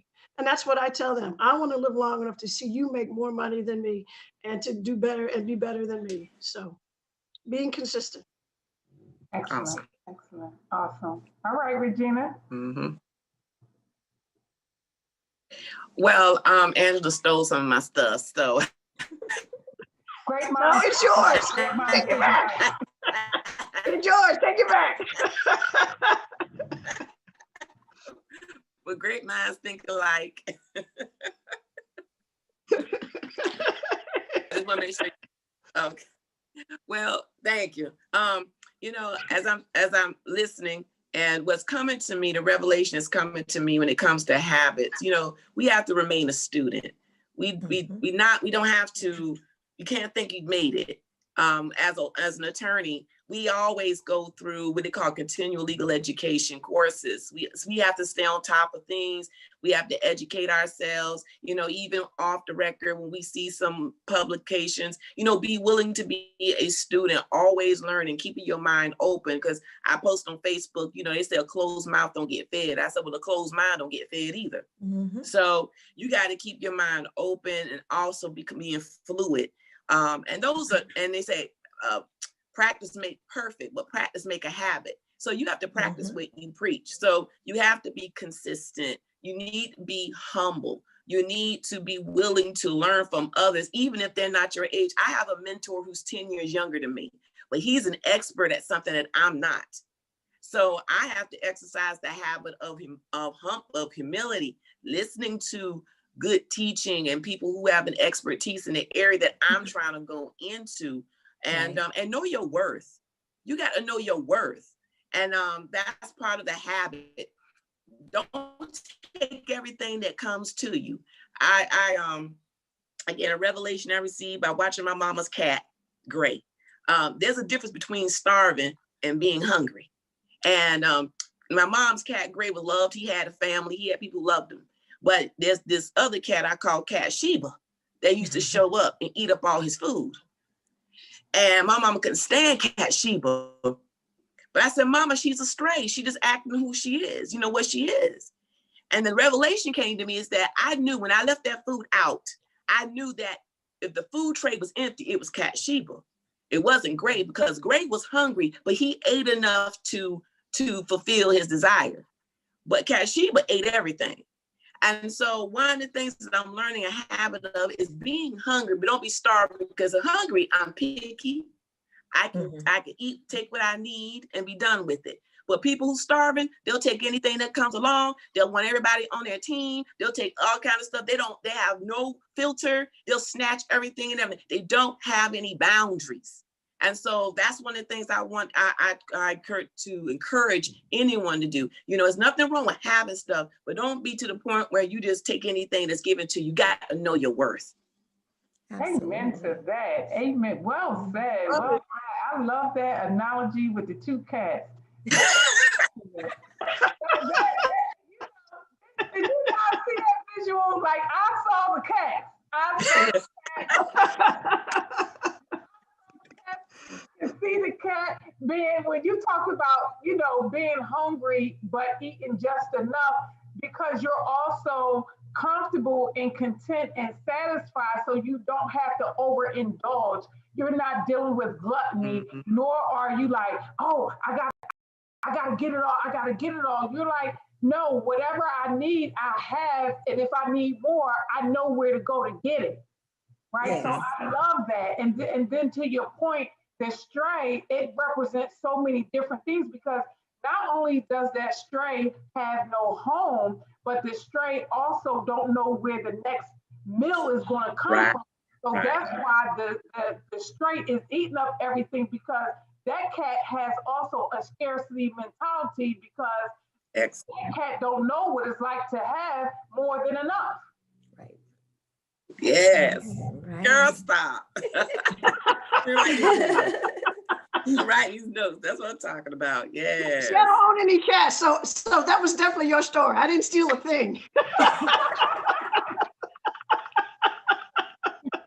Now, great minds think alike. That's good. That's good. That's what I'm talking about. Absolutely. Well, as I sit here on this panel, ladies, I am learning while I am expressing with you all. So I echo both of what you both said. I have to lean towards what Regina was saying. I stay actively learning as well, reading, attending events, pretty much investing in personal development. That's really, really important. Mhm. I mean, we all invest in getting our hair and nails done and travel and all these other things. Like if you're not investing in learning and educating yourself, I think that's a habit that everyone should continue learning, because when you're not learning, you're not living. And I really, Right. appreciate this, and just constant learning. Continue to build on your craft. Don't remain teachable. And then also Right. continue to share your information with others, because one day you will not be here. Mhm. And so when you give a nugget or two that you've learned to someone else, they're going to remember you by that. It's not what you give them, it's what you share with them that resonates with people. So I truly feel, as you learn, definitely share your knowledge as well. So Mhm. that's the habit I'm going to continue to create, and I'm going to continue to perpetuate and pass down and keep learning and keep sharing, keep learning and keep sharing, because things do change. And if you're not actively learning, you're going to miss the change. So we hit a pandemic last year, right? And everyone got sat down. So, we all had to change. We all had to pivot. The habits that we already had to change. Our mindset had to change. So Right. having a routine and a habit is definitely necessary, but also knowing how to pivot when you have to. Yes. Yes, absolutely, absolutely. That pivot is Pivot. important. Mm. That pivot is Mhm. important. I often times say, well, I have a whole lot of things that I say, and so with that though, I tell people that it's important that you remain flexible and fluid so that you can pivot with ease. Yes. Right. Yes. So yeah, that's really important because life is always changing. Yes. Things are always changing, but your goals need to be rooted in mold while your plans remain flexible. And what that simply Mhm. means is that you're not so much married to the plan that when an opportunity that is better than what you thought that you wanted or needed present itself, that you are unwilling to pivot because you're so you're so stuck on this one thing that you miss the opportunity that something better Right. has presented itself. And so mindset is really, really important. And just, all of the things that you all have said when it comes down to what does it really take? At our core, what does it really take? And something that I heard that we all have in common is that we've all failed many a times. Mm-hmm. We did not allow our failure to dictate our forward movement. Mhm. Right. What we did was we allowed our failure to springboard us forward. We did not allow our failure to change how we saw ourselves, but we allowed our failure to fuel us to continue to move on and to continue to push forward. And so we did not accept defeat. We refused to back down. We understood that this was a delay, but it was not the final destination. It was just a delay, and it was an indicator that we were not prepared at that time for the journey. And we needed to go back and get some more learning. We Absolutely. needed to go back and get some more learning. And so, ladies, our final thoughts, I want you to share with the listening audience. What are three things, if you could, three things to kind of sum it up, whether it is mindset, habit, or lesson learned, or maybe things nobody ever told you that you would say, if you want to be successful, these are the three non-negotiable things that I practice or that's a part of what I do that I recommend to all of those that listen to me, follow me, coach with me, whatever that is. What are those three non-negotiable things for you when it comes to success? So I'll start with you, Angela. How did I know? How did I know? Three things. Number one, age is just a number. And so one of my mantras, I just turned 60. I don't know if I look 60. I hope not. You don't look nowhere near 60. Good. Because I want to tell you, I'm running on the track with my athletes now, 10 and they're 15. So number one, age is just a number. And so you've got to keep a young mindset, whatever that is, 10, 20, 15, 30, whatever, but have the wisdom of your age. Number two, I'll do things, I'll think about it, trust me. But sometimes I'll do things and apologize later for having done something that's outside of the rectangle, the square, in the universe.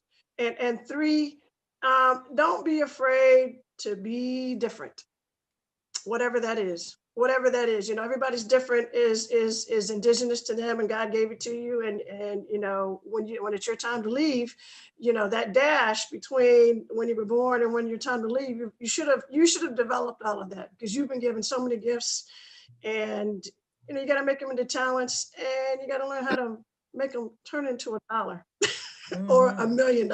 So Yes. I really want to thank everybody. I've enjoyed this.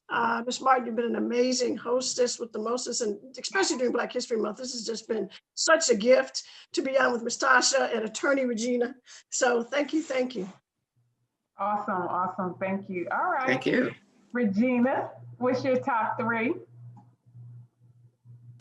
Well, I would say my top three. First, you have the purpose in your heart. In other words, make up your mind. This is what you're going to do. We call it go all in. It's either, do or die, or whatever the case may be, but you need to make up your mind. This is what you're going to do. Number two, I would say that faith without works is dead. So it's good to know, to have the confidence, but you got to put the work in. You got to do what it takes. It's not going to just drop into your lap and then it's going to just flourish. You have to do some sowing and planting. There's some tilling that has to be done. So, so you got to work. You got to follow through, take action. And number three, I would say, like I said, my idea of success, finish what you start. No matter what comes your way, you have to be realistic. Challenges are going to come. Tribulations are going to come. And they come not to hurt you, but it really to either expose the area that you're weak in, or and make you stronger. And so be realistic when you go into things. Things are going to happen. Challenges are going to come. But if you already made up in your mind and you're going to work this thing, and I'm gonna finish what I start, you can be like a Sherman tank. Mow them down, jump the fence, go under the fence, do what you got to do, walk, crawl, whatever you have to do, get across that finish line. All right. And you can say, job well done. All right. Okay, Tasha. Well, my three are basically, one is to find out what your superpower is, find out what that is. And a lot of people don't know what that is. So find out what your superpower is. Another one is don't hesitate to reset your mindset if you need to. A lot of times we get so set on some things and then it doesn't work out that way, the way that we want it to. So resetting your mindset should be something that's not shunned upon, but so don't hesitate to reset your mindset, because your mindset is not a destination or an event, it's a process. And number three, I have the best tribe. And I think knowing your tribe and having a really good tribe, especially as queens out here, knowing someone that's going to straighten your crown when it's crooked, speak and cry with, laugh with, celebrate your wins, no matter how big or small they are. So yeah, and I'm enjoying this as well, ladies. I feel like I met 3 new sisters today. And I'm ecstatic about just being a part of Iconic. Awesome. Okay. So how can people follow you? How can people follow you if they want to get more involved with what you do, or just because you guys are just absolutely phenomenal. I know that, Angela, I know that you connected with me. You started following me on Instagram, and I'm going to follow you back. And same thing with you, Regina and Tasha. I absolutely feel like I've gained three new sisters as well. Your stories are absolutely amazing. And I'm glad that we've had this opportunity to share and learn about each other because not only is it Black History Month, but I was just thinking the other day that while we have so many great people to, great examples from way back when, we don't do enough of highlighting the sheroes today. We don't do enough in highlighting the living epistles, today. Right. And so, and that's who you guys represent. That's who you guys represent because you are the one that somebody said couldn't, shouldn't, wouldn't. Right. Right. Right. You're right. That's who you are. That's what you represent. And so because you made a decision, I'm not going to allow the status quo or the statistic or the whatever define me. I'm going to show up for me. Right. Show up for me. And so for me, that's really what success is all about. And so I have this thing called Breathe. And Breathe is an acronym, and it's really about you, number one, believing in yourself and believing in the God that created you. Number two is about you being able to release negative things and people, right, on a daily basis, because it's those negative people, places, and things that can keep you bound and paralyze you in your thinking. I always say, embrace what is, because when you don't embrace what is, you don't know what you're leaving on the table. You don't know what you're missing out on. So again, going back to being fluid and flexible, you have to be open to what's possible. The next is acceptance. You have to accept the fact that you can't change people. So when we talk about being successful, you have to, when people, Maya Angelou said it best, when people show you who they are, believe them the first time. Believe them the first time. And so with that, it comes with accepting, especially because we're CEOs, which means that we have staff, which means we employ people, which means that we work with a whole lot of different people, a whole lot of different personalities. And when they show you who they are, don't create a narrative about that person because you see potential. We suffer from what I like to call the savior syndrome. We're nobody. Yes. We can't even save ourselves. We need to just accept what is and accept that there are things that we're never going to be able to change or control, and be okay with it. Right?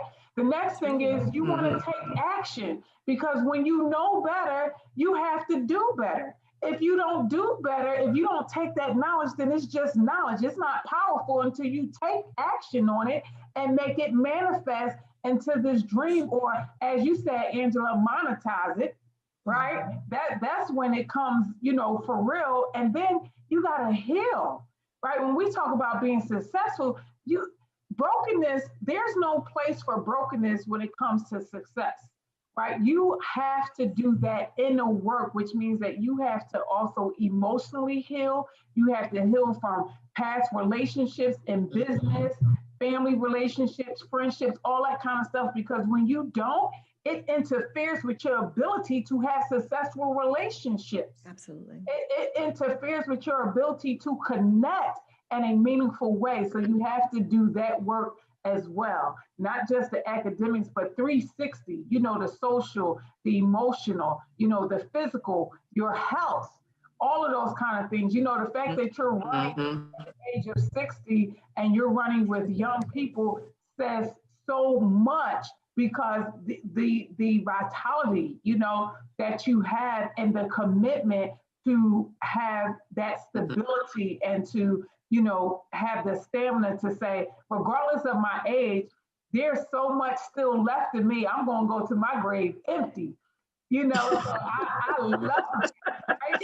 I'm going to go to my grave empty. I'm not going to my grave with any dreams unfulfilled, right? So And it's also about the legacy that you all are creating, right? Right. And then the last thing is you have to elevate. You can't stay complacent and comfortable. You have to always be striving to be better, to be better. Because if you're not getting better, you're getting worse. That's right.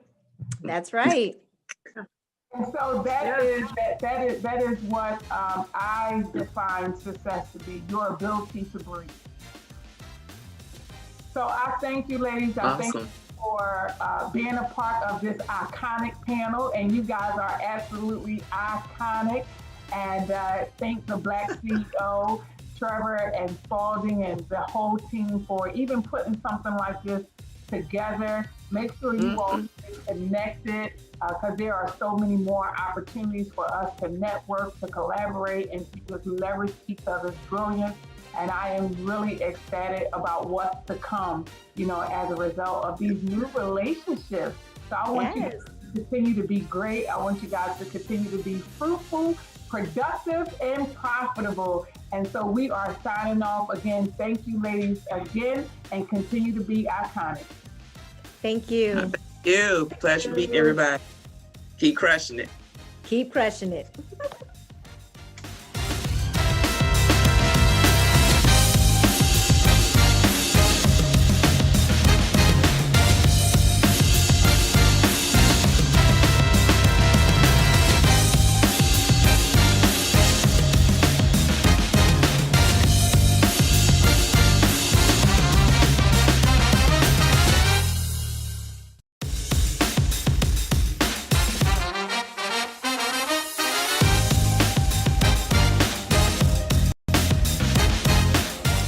One, two, three. If you're still in the place to be, do me a favor. Put hashtag iconic in the feed. Put hashtag iconic in the feed. And why, you might be asking? Well, my friends, you have been listening to iconic speakers all day.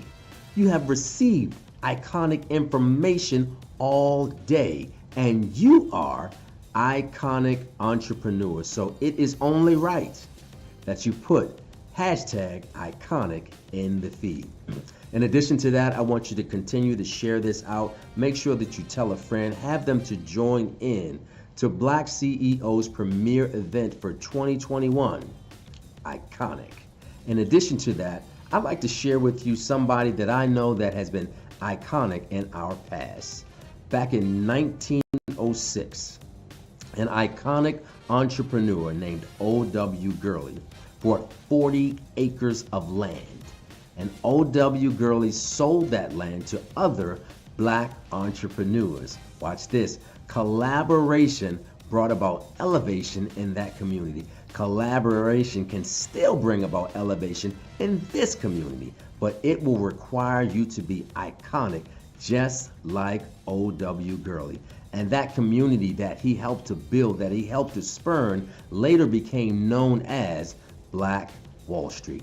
Well, ladies and gentlemen, it is our time, and this is the moment to create the new Black Wall Street. But first, you've got to be an iconic entrepreneur and make sure that your collaboration is intentional so that you can bring about elevation not only to your business, but to the community around you as well.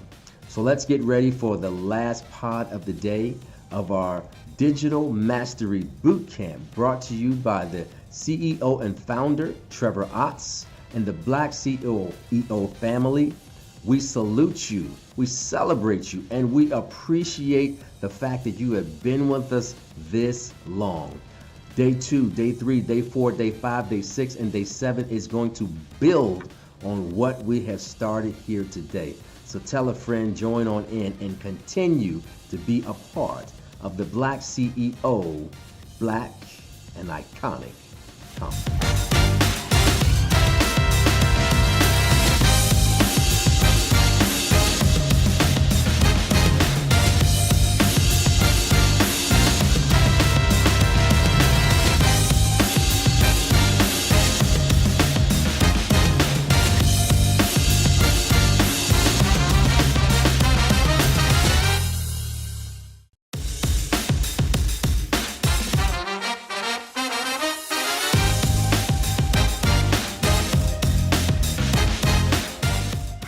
and welcome to Just Ask the Blueprint. I am Fayana James, also known as the branding coach and CEO of the Ask Group Incorporated, where we pride ourselves on being one company with many solutions. Thank you so much for joining this workshop today.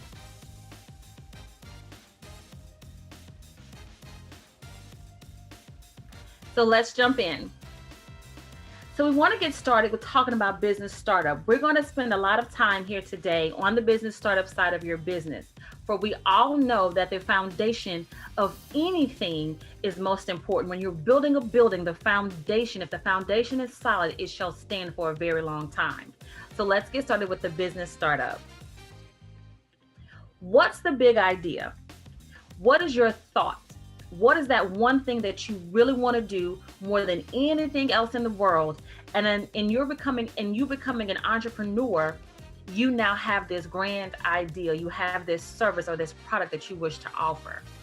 That is the first question that you should ask, along with, again, what are the thoughts that have been swimming in your head? How do you want to make this idea come to life? How will it attract consumers? Who are your potential consumers? Who are you targeting? Who will be your audience? Who will be the ones that you will actually go forth and offer this service or product to? What effect would you like for it to have? And is there a need or demand for what is being offered, which is very, very important, because you want to make sure that whatever it is that you're going to offer to society, offer to the consumer, offer to your client, that there is a need for it, and that the market isn't already oversaturated with the exact same thing. And we're going to get more into that as well in making you stand out. The first key component of your business startup is your business plan. There are key components to the business plan, which consist of the title page, which will begin with the name of your business, or which is harder than it sounds, okay? Shakespeare, I think, said, what is in a name? In most cases, people don't believe that a name has a true identity until there's something attached to it, okay? That people can identify with it. A person is attached to a name. So you're going to start with the name of your business, okay? Then you're going to also have your executive summary. This is a high-level summary of what the plan includes. It also includes the description of your company, the product, the service that you're going to offer. You can also include in this executive summary the members of your team, those persons who you have brought aboard to help you see this vision out. And they also come with a skill set to assist in the overall building and growing of your business. You have your business description. What kind of business do you want to start? What does the industry currently look like for this particular business or service or product? And what will it look like in the future? You also have market strategies as a key component of your business plan. What is your target market? Who is your target market? And how can you best sell to that market over time? Then you have the competitive analysis. This deals with the strengths and weaknesses of your competitors and how you will beat them. How will you become number one in this particular industry compared to those who's already doing it? You have your design and development plan. What is your product or service and how will it develop? Then create a budget for that product or service. Having a budget in place is very, very important. We're going to kind of get into that a little bit further as we go forth in this presentation. And then you have the operations and management plan. This deals with the day-to-day functionality of your business from start to finish, from open to close, and even some of those after-hour planning or events that take place. Then we also have finance factors. Where's the money coming from? When is the money coming? How is the money coming? And what sort of projections should you create? And what should you take into consideration over time? We have to consider the cost. It costs to be the boss, right? So we have to always consider our startup costs. You have things such as office space, you have inventory, you have communications, you have market research, you have advertising and marketing to consider, you have insurance and certain licenses and permits to also consider when starting a business. Do you have the funds to actually start this business based on what's listed here? Starting a business can average a range anywhere from $1,500 to $5,000 just to start. And that depends on how big or how small you want to begin. What is your business structure? Are you a sole proprietorship? partnership, corporation, or limited liability company? Or do you also want to be a nonprofit organization?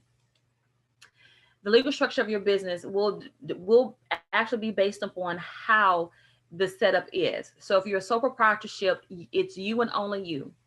The buck starts and ends with you. Everything begins and ends with you. Okay, you are solely responsible for all the company's profits as well as their debts. In a partnership, it's owned by 2 or more individuals, which carries a dual status between a sole proprietorship and limited liability partnership, which this actually depends on the entity's funding and liability structure. You have the limited liability company. It's a structure that allows owners, partners, or shareholders to limit their personal liabilities while having the tax and flexibility benefits of a partnership. Then you have a corporation. Corporations is an entity separate from its owners altogether. It has its own legal rights. It's independent of its owners. It can sue, be sued, own and sell property, and sell the rights of ownership in the forms of stocks. So again, with the corporation, it keeps you completely separate from your business. And then you have nonprofit corporations, which exist to help others in some way and are rewarded by tax exemption. They are formed for charitable purposes. And typically, again, it benefits the public. And they're typically funded, or they are geared towards education, church structures, veterans, and again, just things that are going to actually better suit the society. Register your business is the next step in your startup. It's official. When your company has been registered through your Secretary of State, and you now have your articles of incorporation, and you also have your employee identification number through the IRS, you are official. You are a bona fide company. You can operate and function in full capacity with these 2 things in place. So again, you will be recognized as an official business entity once you have registered with the government. The articles of incorporation include your business name, your business purpose, your corporate structure, stock details, and other information about your company. Your employee identification number, while this is not required for sole proprietorships with no employees, you may want to apply for one anyway to keep your personal and business taxes separate, or simply to save yourself the trouble later on if you decide to hire someone else. Again, another benefit for the EIN is the fact that it keeps your personal Social Security number out of the equation, because now you're functioning under the tax ID number for your business. So everything is funneled through there. So if anything were to happen with the business, it does not affect you personally, depending on your overall business structure. Commercial insurance. Oftentimes when someone is starting a business, they lay insurance to the side. They feel like, I can get it later. I don't have a need for it right now. It's always best to make sure that you secure insurance up front, okay? There are various types of business insurance. The most common is general liability insurance, which can be used for any type of business. Okay, it covers injury, property damage, medical expenses, libel, slander, lawsuits. In most cases, if you are a company, let's say you're an event planning company, you want to use someone's facility for an event, they will not let you in their space without you at least having general liability insurance of at least $1 million. And trust me, business insurance is far less expensive than regular car insurance or life insurance, things like that. It's very, very affordable. But you also have product liability insurance, professional liability insurance, which covers malpractice, errors, and negligence. You have commercial property insurance, home-based business insurance, and business owners policies as well. I highly encourage that you look into these different types of insurance and make sure that if you currently do not have business insurance, that you take care of that as soon as possible. Next, you want to consider building your dream team. Depending on how your company is set up, you may be a one-person show, which means everything starts and stops with you, or you may actually have the need for a team. There are some key tips in building your dream team. To make sure that you have the perfect fit, you want to consider or make sure that you state your goals clearly. This is whether you are actually hiring an employee or an independent agent. Make sure that everyone understands the vision and their role within the mission from the very start, so there is no misunderstanding about the mission and the goals of the company, so that everyone can be on the same page and abide. Follow all hiring protocols. When starting the hiring process, you need to take a lot of things into consideration, from screening people to asking the right questions and having the proper forms. Does this person actually require an application or an independent agent agreement? All right. Establish a strong company culture. What makes a great culture? What are some of the building blocks? A great culture is more about respecting and empowering employees through multiple channels, including training and mentorship, than it is about decor or ping pong tables. Okay. So, culture of a company is the actual environment, the atmosphere that's been set there for those who are a part of your team. Next, we have financial planning. Make sure that you start this early on, planning for the future of your business financially. The groundwork to sound financial planning: determine whether you have business credit on file with Dun & Bradstreet. Establish a business credit history by using lines of credit associated with your business. Pay your bills on time and understand other factors that influence your credit rating. Keep your credit files current and monitor for rating changes. Now, I mentioned Dun & Bradstreet in the first with the first bullet. Through Dun & Bradstreet, you can actually establish business credit. Okay, and the scoring system is very slighter than your personal credit. However, there's still a credit score system in place for your business. You paying your bills on time or not will affect your credit score with Dun & Bradstreet. So when you go to apply for a business loan, when you go to get equipment loans, when you want to lease a building, they typically ask you for your tax ID and your Dun & Bradstreet or your DUNS number, so they can actually run your business credit.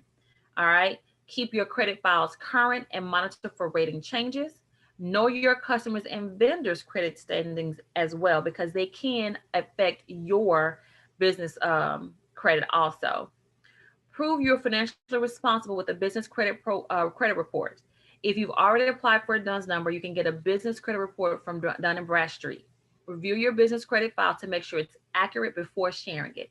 Again, it's the same thing with your personal credit. You want to make sure that you constantly have that you have reviewed your business credit to make sure that there is no outstanding debts there, that your bills are being paid on time, and that there is nothing that's adverse that can affect the future processes of you having to apply for a loan or receive funding. Determine how much your company is worth today by performing a business valuation. This is the same process you go through if you were planning to sell your business. It's the same process you go through if you're trying to buy a house or buy a car. You want to make sure that you have a solid foundation when it comes to your financials, as well as for your credit. Show how your business will grow in the future with the forecast. Your business forecast can be based on intuitive judgment, quantitative analysis, or both.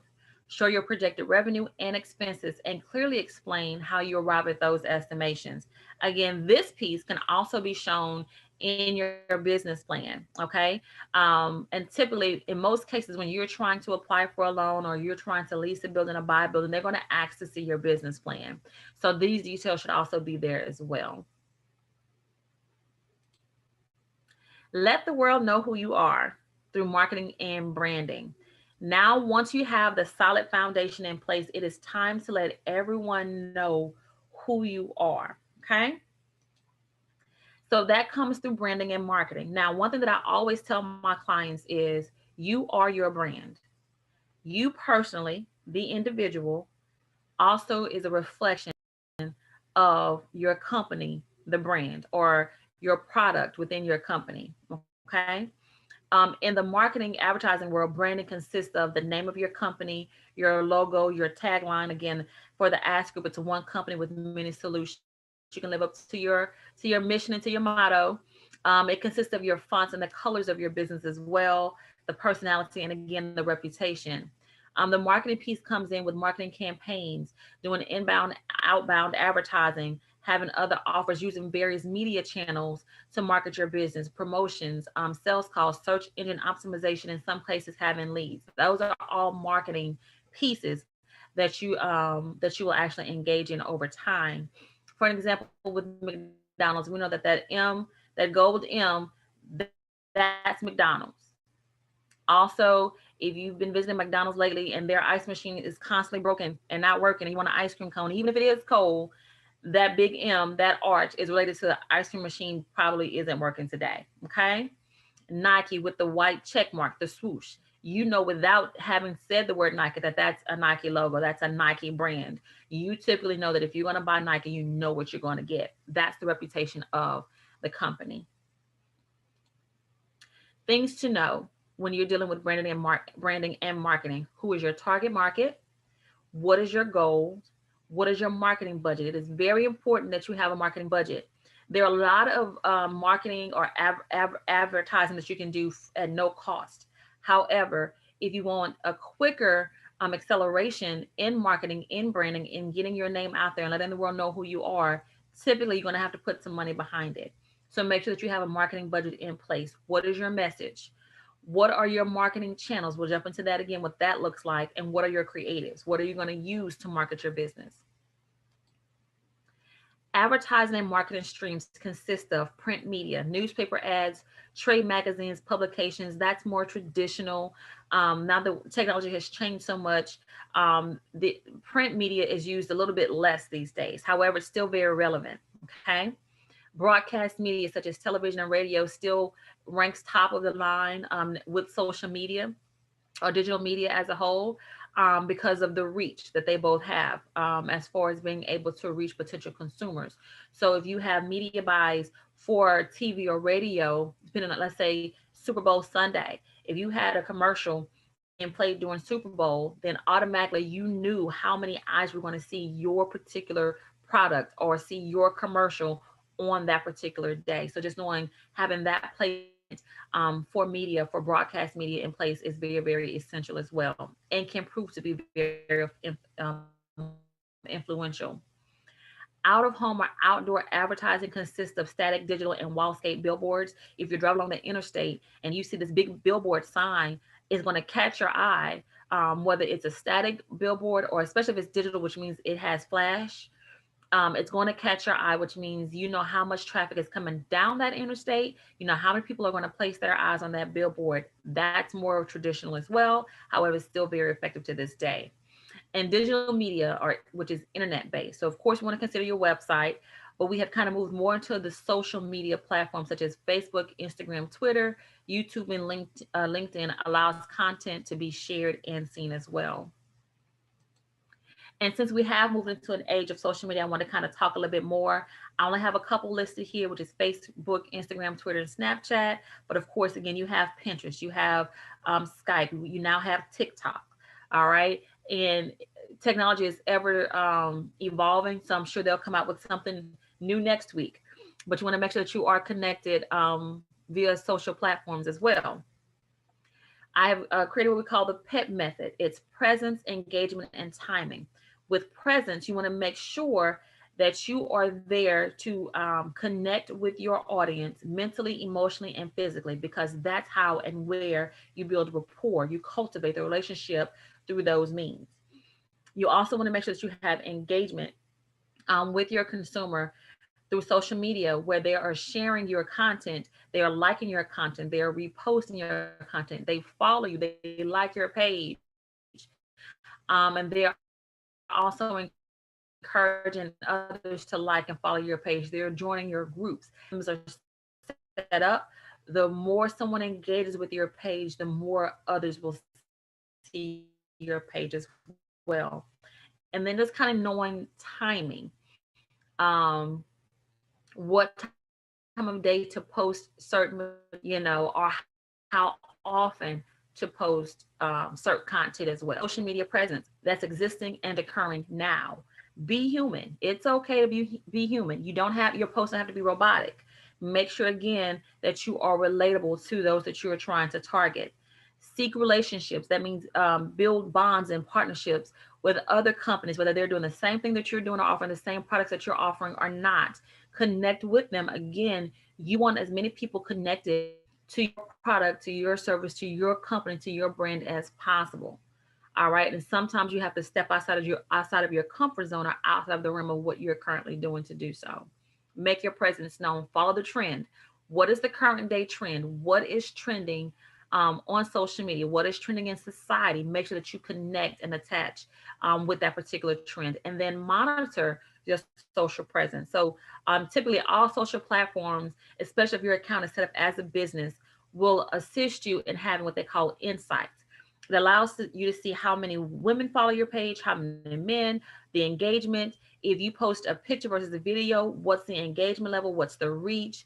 Your likes. What is the increase or the decrease in those who are liking your page or following your page? What does that actually look like? Which will then give you the information, the tools you need to know how you need to shift and adjust your posting on social sites. And there's also make sure that you always set yourself apart. Even though you want to connect with other companies or organizations or businesses that may be doing the exact same thing that you're doing, make sure that there is something specifically different or unique about you that separates you from your competitor or from others. Social media engagement is about long-term relationship, commitment, dedication, adaptability. Consider the future of the relationship. Ensure all parties are happy. Sounds like a marriage, right? Technically, kind of, sort of, it is. You have to be committed to cultivating relationships through social media, because this is a form where you may not necessarily get to touch, feel, or see someone, but you can connect with them through their eyes based on what they see. Okay. And so you have to be committed to make sure that the content is relevant, that it's accurate, and that it's something that they can use or have need of if it's a product or if it's a service. Be dedicated to the cause. Be dedicated to making sure that you are offering whatever you're showcasing on your social platforms, and this is just in general, whatever you are showcasing, that you can actually back it up, that you can produce what you say you can, and being dedicated to making sure that everyone's needs are met or exceeded. Being adaptable, meaning that you know that change will take place, so that you can easily adapt to change. Because again, in technology, so many things change, technology change. Again, we went from just having Facebook, it was MySpace back in the day, and then Facebook and Instagram and Twitter, then TikTok is I think one of the latest. Just make sure that you are keeping up with those different changes and those variations. Goals, knowledge, and rules equates to value, trust, and expectations, which then breeds engagement, relationships, and interactions over time. And then again, just making sure that all parties are happy with what you are promoting and pushing. This builds long-term relationships. Let's get visual. So photos and videos, photos of members of your organization or business, photos of events, behind the scene photos or videos, or even bloopers, quotes or memes are all things that help people engage with your social media page. Okay. So if there's a special event that you were a part of, whether you volunteered for it or was your event, post it. This lets your viewer know that you are involved in community activities, that you have a presence in the community as well, and that you do more than just push your product. Okay. Any type of photos and videos, typically videos get more engagement. So if you have a video of an event, or if you have a video of something that's going on, or if it's a commercial, post that. Those typically get higher engagement. Memes have taken over all over. So if you have a funny meme that you can tie in with your brand, post it, and share it if it's funny, or whatever the case may be. Even connected in those moments where the news may not be as good news, it may be something that's a little bit sad, but because you built a certain rapport with your audience already, you will now connect with them on a different level, in a different place, and kind of tug at those heartstrings. So make sure that you do have that connection in place with those various visuals. Timing is everything. Practice timing in and what is shared. Okay. Knowing when to say or not to say something, testing the timing algorithm, and the TMI factor, too much information factor. So in practicing timing and what is shared, make sure that it's relevant information. It's accurate information. If you're going to put something out there on social media, if you're going to promote this product and you say, hey, use this discount code, make sure that the discount code works. Make sure that you can offer this product at this discounted rate. Knowing when to say or not to say something. I've had clients, and typically with my clients, we both have access to posting to social media, to their social pages. And I'm typically very, very, stern on making sure that it's in line with the brand. However, I've had clients to post something. I've had to say, hey, we got to take that down. Doesn't look too good, just making sure that you're mindful of what you're saying and what you're posting. Again, test the time and algorithm. For some, your audience may connect with you better during the morning hours. It may be in the afternoon, or it could be in the evening time, just knowing when the best time is to post. And that's a trial and error process. Okay. And then again, knowing when too much information is giving, or if you're posting way too much. If you're posting 30 posts a day, I can guarantee you that most of those posts are going to be overlooked. And over time, people will unfollow your page. Again, you want to be front of mind, but you want to make sure that you don't do information overload with those who are viewing your social media pages. Social media is number one around the world to engage, to connect. From 2008, which is, I want to say, is around the time when social media really came on the platform, it has grown tremendously. This particular statistic from Hootsuite is as of July of 2020, where the total number of active social media users is 3.96 billion people and steadily growing. So social is definitely an avenue of a platform that you want to utilize in order to further grow your business and utilize for marketing and branding purposes. All right. You want to consider growth strategies with your business. Market penetration strategy is to increase sales of existing products or services and markets, and thus to increase your market share. This is usually done when your business or organization decides to drop your price to be in better competition with your competitor. So let's say your competitor is selling something for $49.99. You have the exact same product that's similar. You're selling yours for $10 less. What you're trying to do in that case is to draw out your competitors' consumers so they can come over to your side. That is how some market development, increasing sales of previously unexplored markets. Market expansion involves an analysis of the way in which a company's existing offer can be sold in new markets, or how to grow the existing market. Okay, so what you typically want to do is take those existing products and put them in markets where you've never been before, to penetrate that market with those current products, to see how they will actually do and see if you can actually get some growth there. You also have product development. The objective is to launch new products or services in existing markets. For an example, the Xbox. I think we're now at the Xbox 5. I'm not really an Xbox person, but I think it's the Xbox 5, but they have changed and developed their products so much over time from when they first came out until now. It's even better, as far as what it's able to do. So that's when we say product development, we are looking at ways to take either our current products and services and make them better, or redevelop them into something completely new.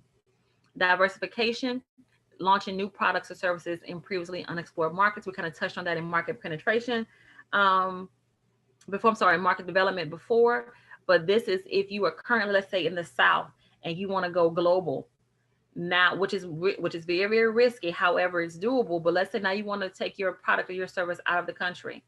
What does that look like? And it's being, willing to take that step to launch new products or services in unexplored markets. Increasing revenue.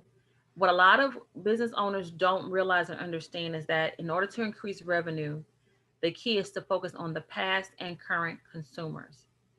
An efficient way for any business to drive a short-term boost in revenues is by investing time in their current or past customers. It's easy for businesses to get caught up trying to find new customers. In reality, it's our past and current customers who can offer us the most return on investment. What this is simply saying is it is easier and more affordable to retain our current customers or bring back our past customers than it is to actually get new customers. Because in order to get new customers, you now have to funnel additional funds into marketing and advertising and promotions. Whereas if you maintain your current or past customers, you bring them back, you get them on board, you make sure that they're engaged, they're active, they're buying your products, you're giving them a great experience, they will spread the word as well. which can then bring on new clientele and new customers for you. Make sure your customers are happy. All right.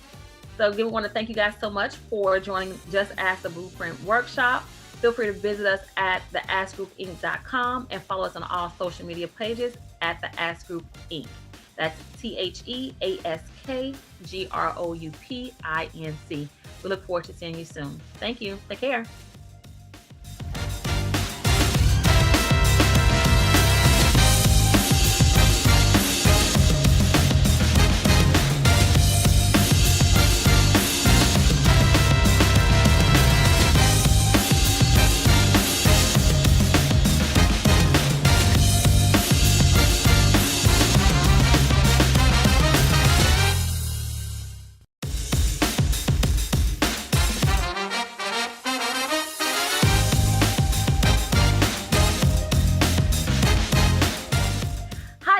It's me again, Fiona James, also known as the branding coach and CEO of the Ask Group Incorporated. I hope you caught my keynote a moment ago, but if you did not, you have an opportunity to catch my workshop, Just Ask the Blueprint, where we would talk about business startup. A lot of people have trouble knowing how to actually start the business. What business structure should they utilize? How to protect their business? How to build their business credit? Also, we're going to deal with marketing and branding, knowing the different aspects of marketing and branding and knowing that there is a difference between the two. And the best way to do that, especially through social media platforms with times ever changing. And finally, how to further grow your business and build revenue, because the end goal is for return on your investment to increase profits and revenue and sales over time. So I hope you would join me in this workshop. We look forward to seeing you there. You will not regret it. Thank you so much.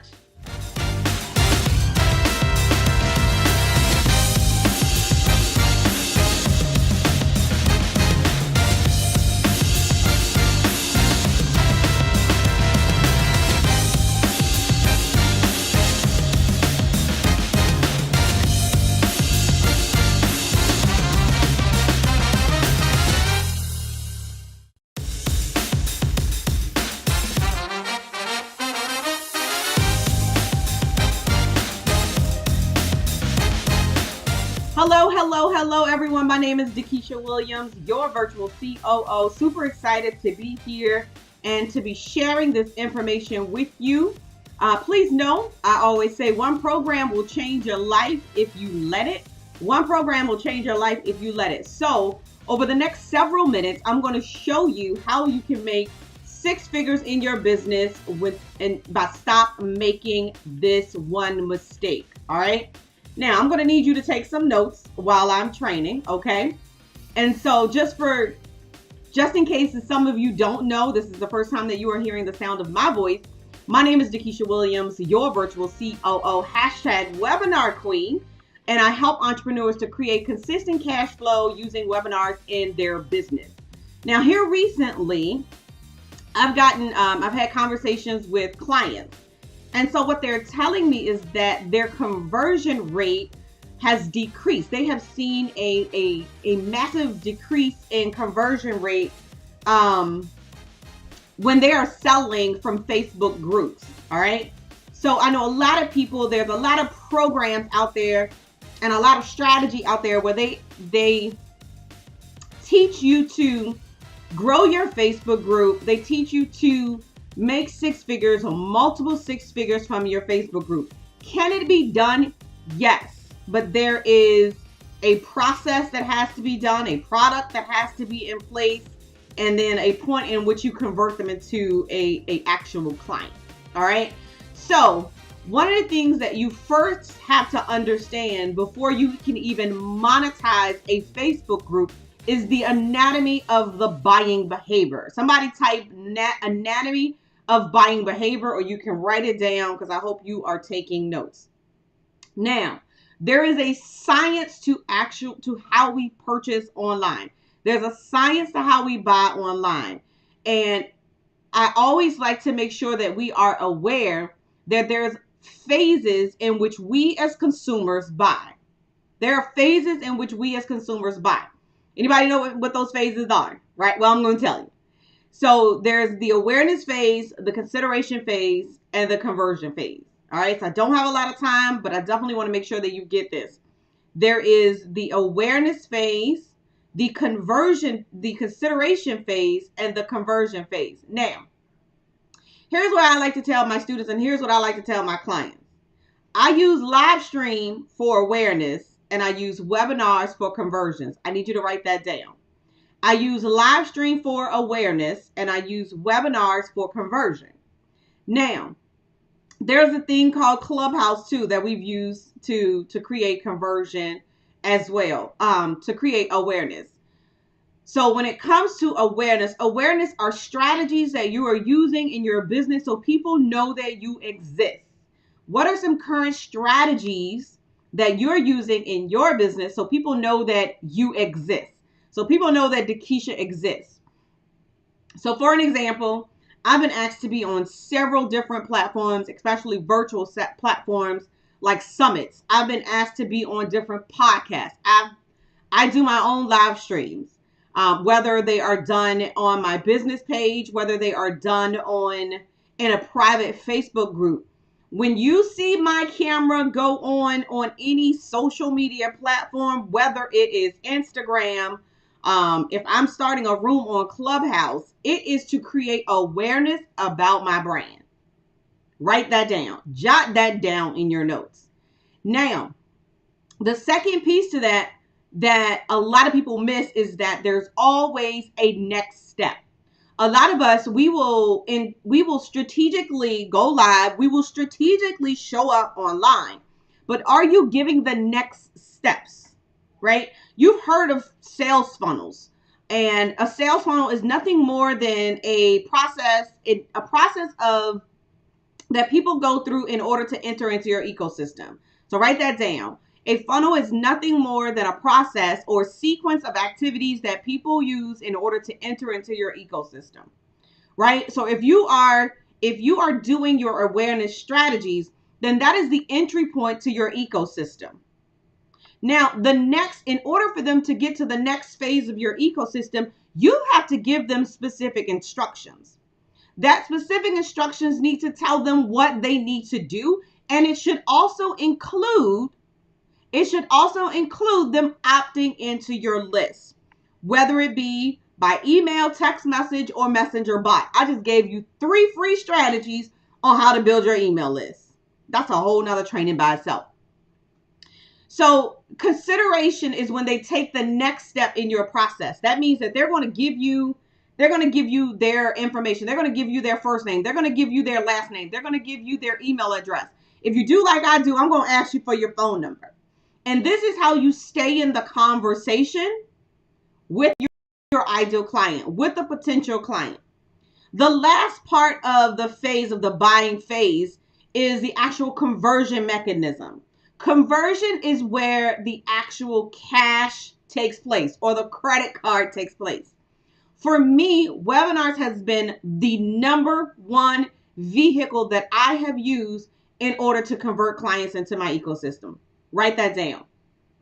Webinars has been the absolute number one way for me to generate clients into my ecosystems. Now, with everything that's gone on in the world, with the pandemic, we have also turned to virtual workshops. And let me let you know that a virtual workshop can be a 2-day event. It could be a 4-hour event. We've made $24,000 off of a 2-day event, and we've made $20,000 off of a 1-day event. But these are conversion. This is how people get to interact with you. This is where they get to build a relationship with you further, right? So this might be the third or the fourth date. Okay. Now in the conversion phase, this is where the sales takes place. And so just to give you an example, I was on a live stream earlier today and I was participating in a challenge. And so I don't know why my nose is tickled. In this challenge, I was watching it on Facebook. And so as I was watching it on Facebook, if you scroll anymore, the video, it minimized and it goes to the side. So even while you are teaching or training in a live Facebook group, you are running the risk of there being distractions. You are running the risk of there being distractions.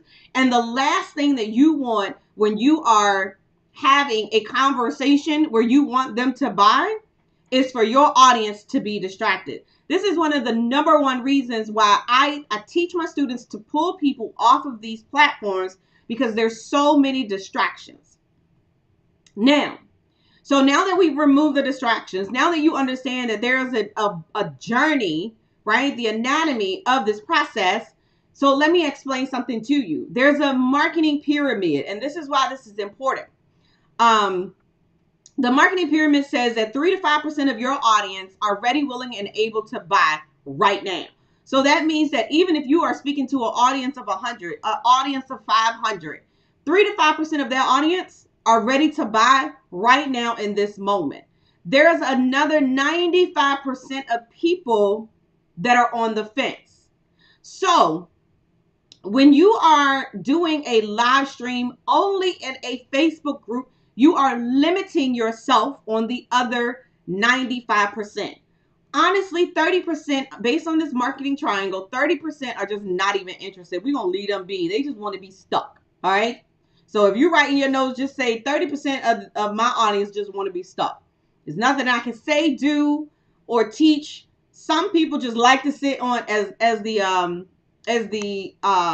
story says, where the dog is sitting on the nail. Some people just want to stay on the nail, and we're going to leave them there on the nail. So there's 67% of your audience who are on the fence. They're open, but they may still have objections, but they haven't made the decision.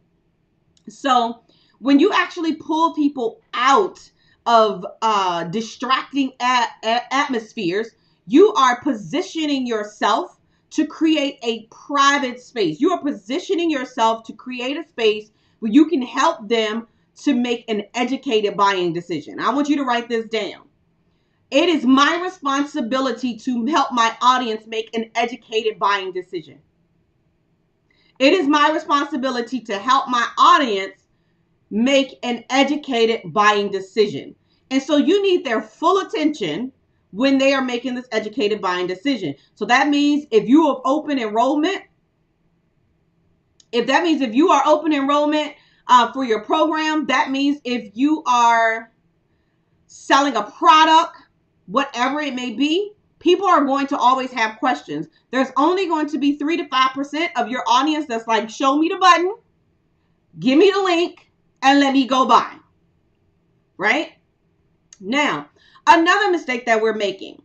Webinars allow you to build your list, and it's 3 separate lists that you can build when you're actually using webinars. This is how you get to 6 figures using webinars. Write this down. There's 3 separate lists that you can build when you actually use webinars in your business. All right. So let me give you an example. We've done challenges. We've done summits. We have done workshops. We've done webinars, standalone webinars. So let me map out this process before I shut this training down. So let's explain it in a matter of a challenge. A lot of you all see challenges. A lot of you all want to do a challenge. Some of you have already done a challenge.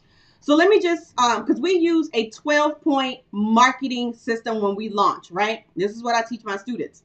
So the longer the runway until the launch, the better and the more profitable your launch is going to be.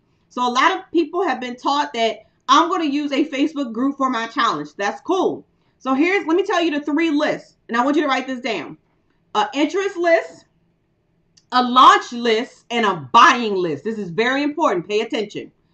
So when you start to promote your upcoming challenge or your upcoming launch, right? And you're seeding that you've got something exciting to come, right? Like, I've got something exciting to share with you. So when you're seeding that and you have a wait list, that is actually called an interest list. You created an interest list in what you have coming. Write that down. Jot that down in your notes. All right. So when you actually start promoting the challenge, you are creating what they call a launch list. Watch this. When you promote the challenge, you're creating a launch list. Here is why I tell my students, do a webinar on the back end of your challenge, on the back end of your summit. Come on. It's because you create a buying list. How many of you under the sound of my voice want a buyer's list? I want a buyer's list, right? If I'm going to have an email list of 10,000 people, I want the majority of the people on my list to be buyers. Come on, somebody, right? In the words of my friend Delatoro McNeil. So yes, you want to create a buyer's list. Here is what's happening when you make an offer in your Facebook group and you don't have a webinar. You just lost out on 67% of your buyers list. 67% of your buyers list. Because what happens is when they register for the webinar, they've actually raised their hand to say, I am interested in learning more. Now, I've been with you for about 4 or 5 days, 7 days, 14 days, but I still want more. So you are negating your buyer's list. So stop giving people a reason not to work with you. Allow them to show them that they are truly interested and they have more questions. How many of you want a buyer's list? Come on, somebody. And so I'm going to give you a quick strategy that we use for this buyer's list. And this is why people are missing out on some money. Because when you have a buyer's list and you're not just relying on your Facebook group, now we have a database of people that we can follow up with. So let's just say that you grow a Facebook group to 200 people, 300 people, and you do a live in it, or you do a live training in it for the next 3 to 4 days or 5 to 7 days, what have you. Yes, they're on your email list, but that's 500 people on your email list. You don't know if they're interested in the actual product or not. However, when you actually create a webinar, you're creating a space and that is going to allow you to educate your user. And so now you can educate the user. You can actually address any objections, any false beliefs. One of the things that I have to explain to people about webinars is like hitting the Control-Alt-Delete button on your computer. Write that down. Webinars are like hitting the Control-Alt-Delete button on your computer. Because when they show up, they already have these precondition or pre-notions about what it is that you're getting ready to teach them. They probably watched somebody else's video. They purchased another program. So they already come in saying, oh yeah, this is not going to work. It's your responsibility to show them why your vehicle is going to work. It's my responsibility to show you why you should be using webinars in your business. It's my responsibility to show you why you're leaving money on the table because you're not implementing the conversion mechanisms in your business. Teach. I'm already doing it. Y'all sure it ain't Sunday? So it is your responsibility to literally wipe the slate clean. And let me explain to you what that does. What that does is it opens the mindset to what you're getting ready to teach.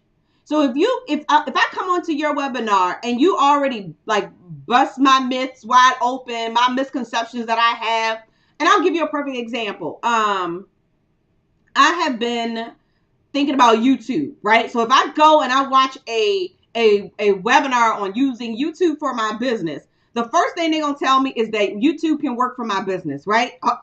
I know that it can, but once they dissolve my myths, it creates and it opens up my mindset, so I'll be more receptive to the information that they're going to share. Write that down in your notes. So that is what the true reason of the webinar is. Not only is it a teaching mechanism, not only is it a conversion mechanism, but it also helps you to reframe the way that people think about your vehicle. All right. And I want to share with you this last thing before I let you go. Before I let you go, I want you to understand how you can generate revenue in your business using webinars. Let's just say that you have 60 people registered. Our strategies that we use, we get 30 to 40%, sometimes 50% show rate for every single webinar. And I'm giving you real small, generous numbers. So let's just say 60 people register for your webinar and 50% show. If you actually do the things that I'm telling you to do, you can close 2 people every week at a $9.97 price point. That's $2,000 a week. That's $8,000 a month. Somebody say 6 figures. You can type in the comments 6 figures, right? And let's just say that you have a $6,000 product and you do a webinar every single week. Somebody say once a week. Once a week. Let me show you where the money is. One webinar every single week, and 60 people register. 50% show up. You close 2 at $6,000. That's $12,000 a week. That's $48,000 a month. Somebody say 50K months here. 50K months here. $576,000 in 1 year. That's $500,000. Somebody say one program will change your life if you let it. My name is Dakisha Williams, your virtual COO. Be passionate, be purposeful, but more importantly, be profitable. Grab my free webinar checklist by texting in 804-298-2846 if you've never done webinars in your business. Again, my name is Dakisha Williams, your virtual COO. Be passionate, be purposeful, but more importantly, be profitable.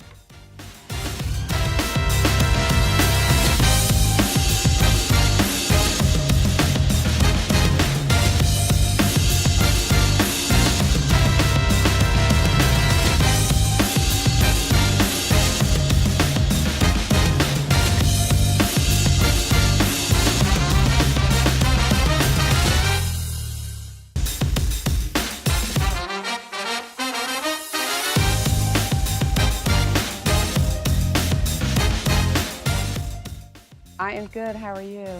Wonderful. Wonderful. Good to see you. It's good to see you too. Look forward to the conversation. Hopefully these other ladies, I think there's just a few, 3 or 4 on the panel. Okay. So are you Constance? I am. Okay, good. Oh, good to meet you. Good to meet you. Yeah.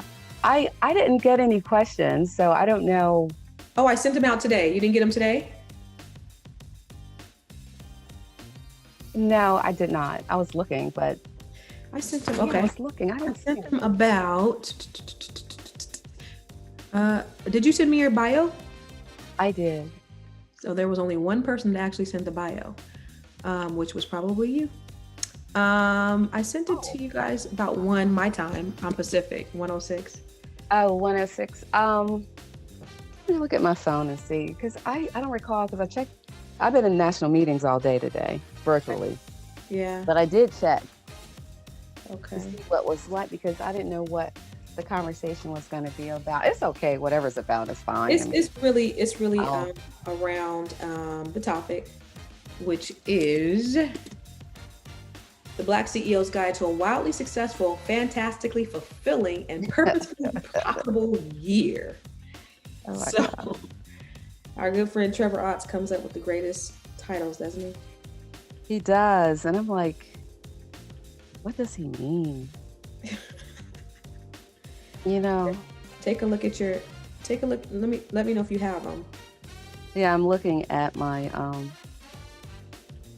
my Cynthia GCC network.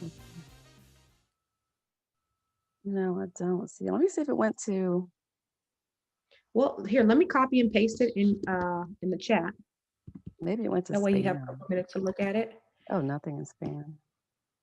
No, not even in spam, because I just replied back to all the same email that all right, it's in the chat. Okay, let's see if I can find the chat. Let's see. Oh, what do you do? How long have you done it? And let's see.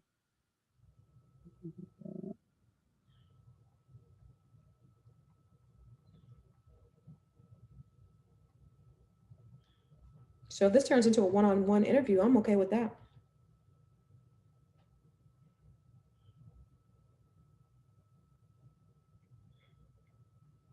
Oh, okay. So, um,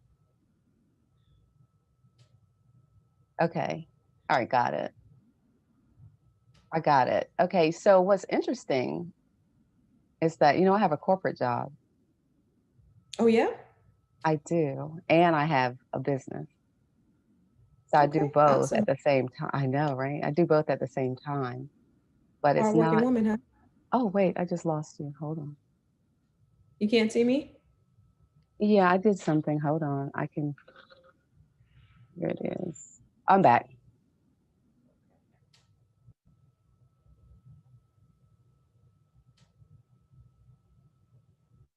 You know, I think what's interesting too is tonight Trevor has this actual, This training that he's yeah, doing.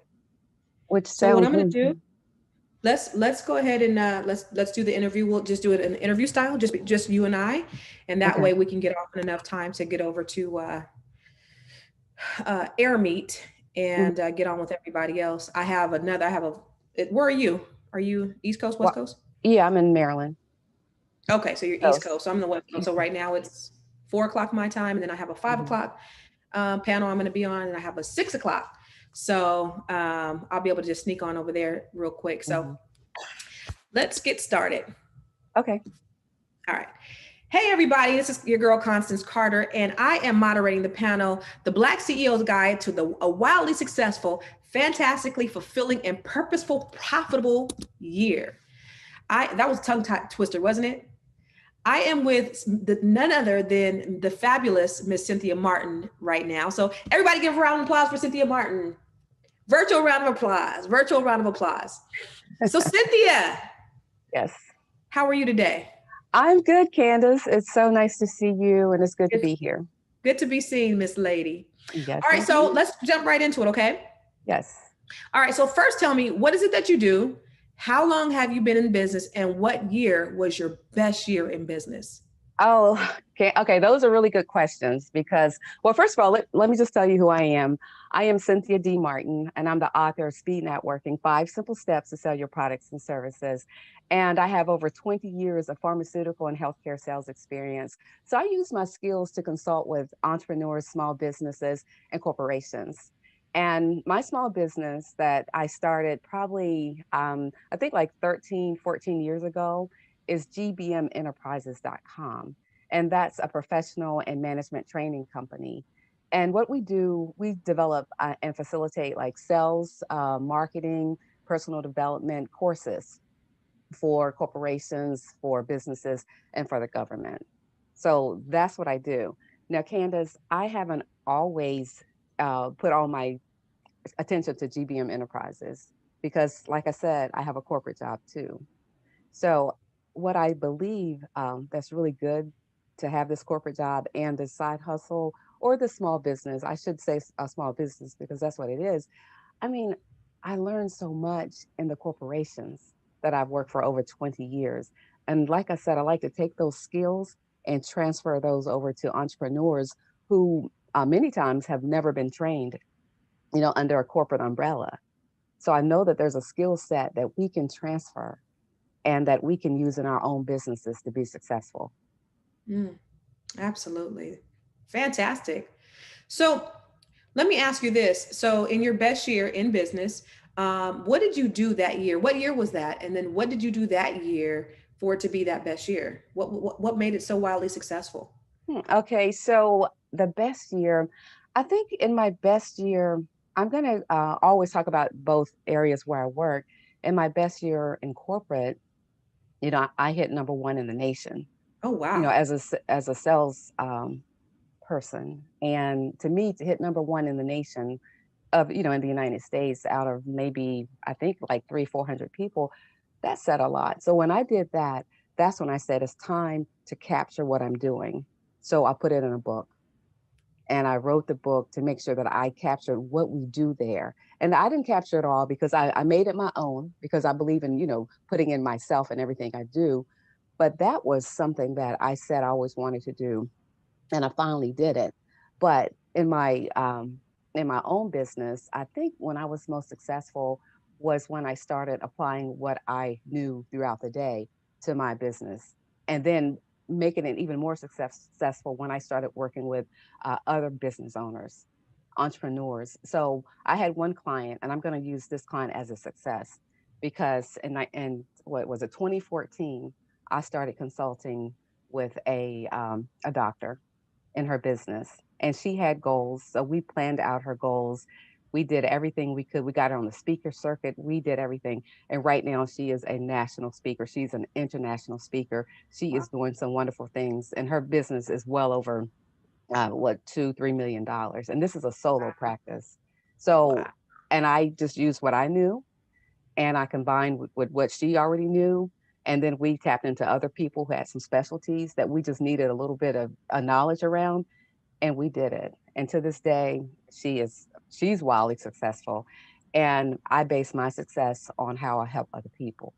So it's not always about me and, and all my things, but what I can do to help other people, that's when I feel successful. That's what it's all about. Success is really, and that's the definition of success for me, is how I can help somebody else become successful.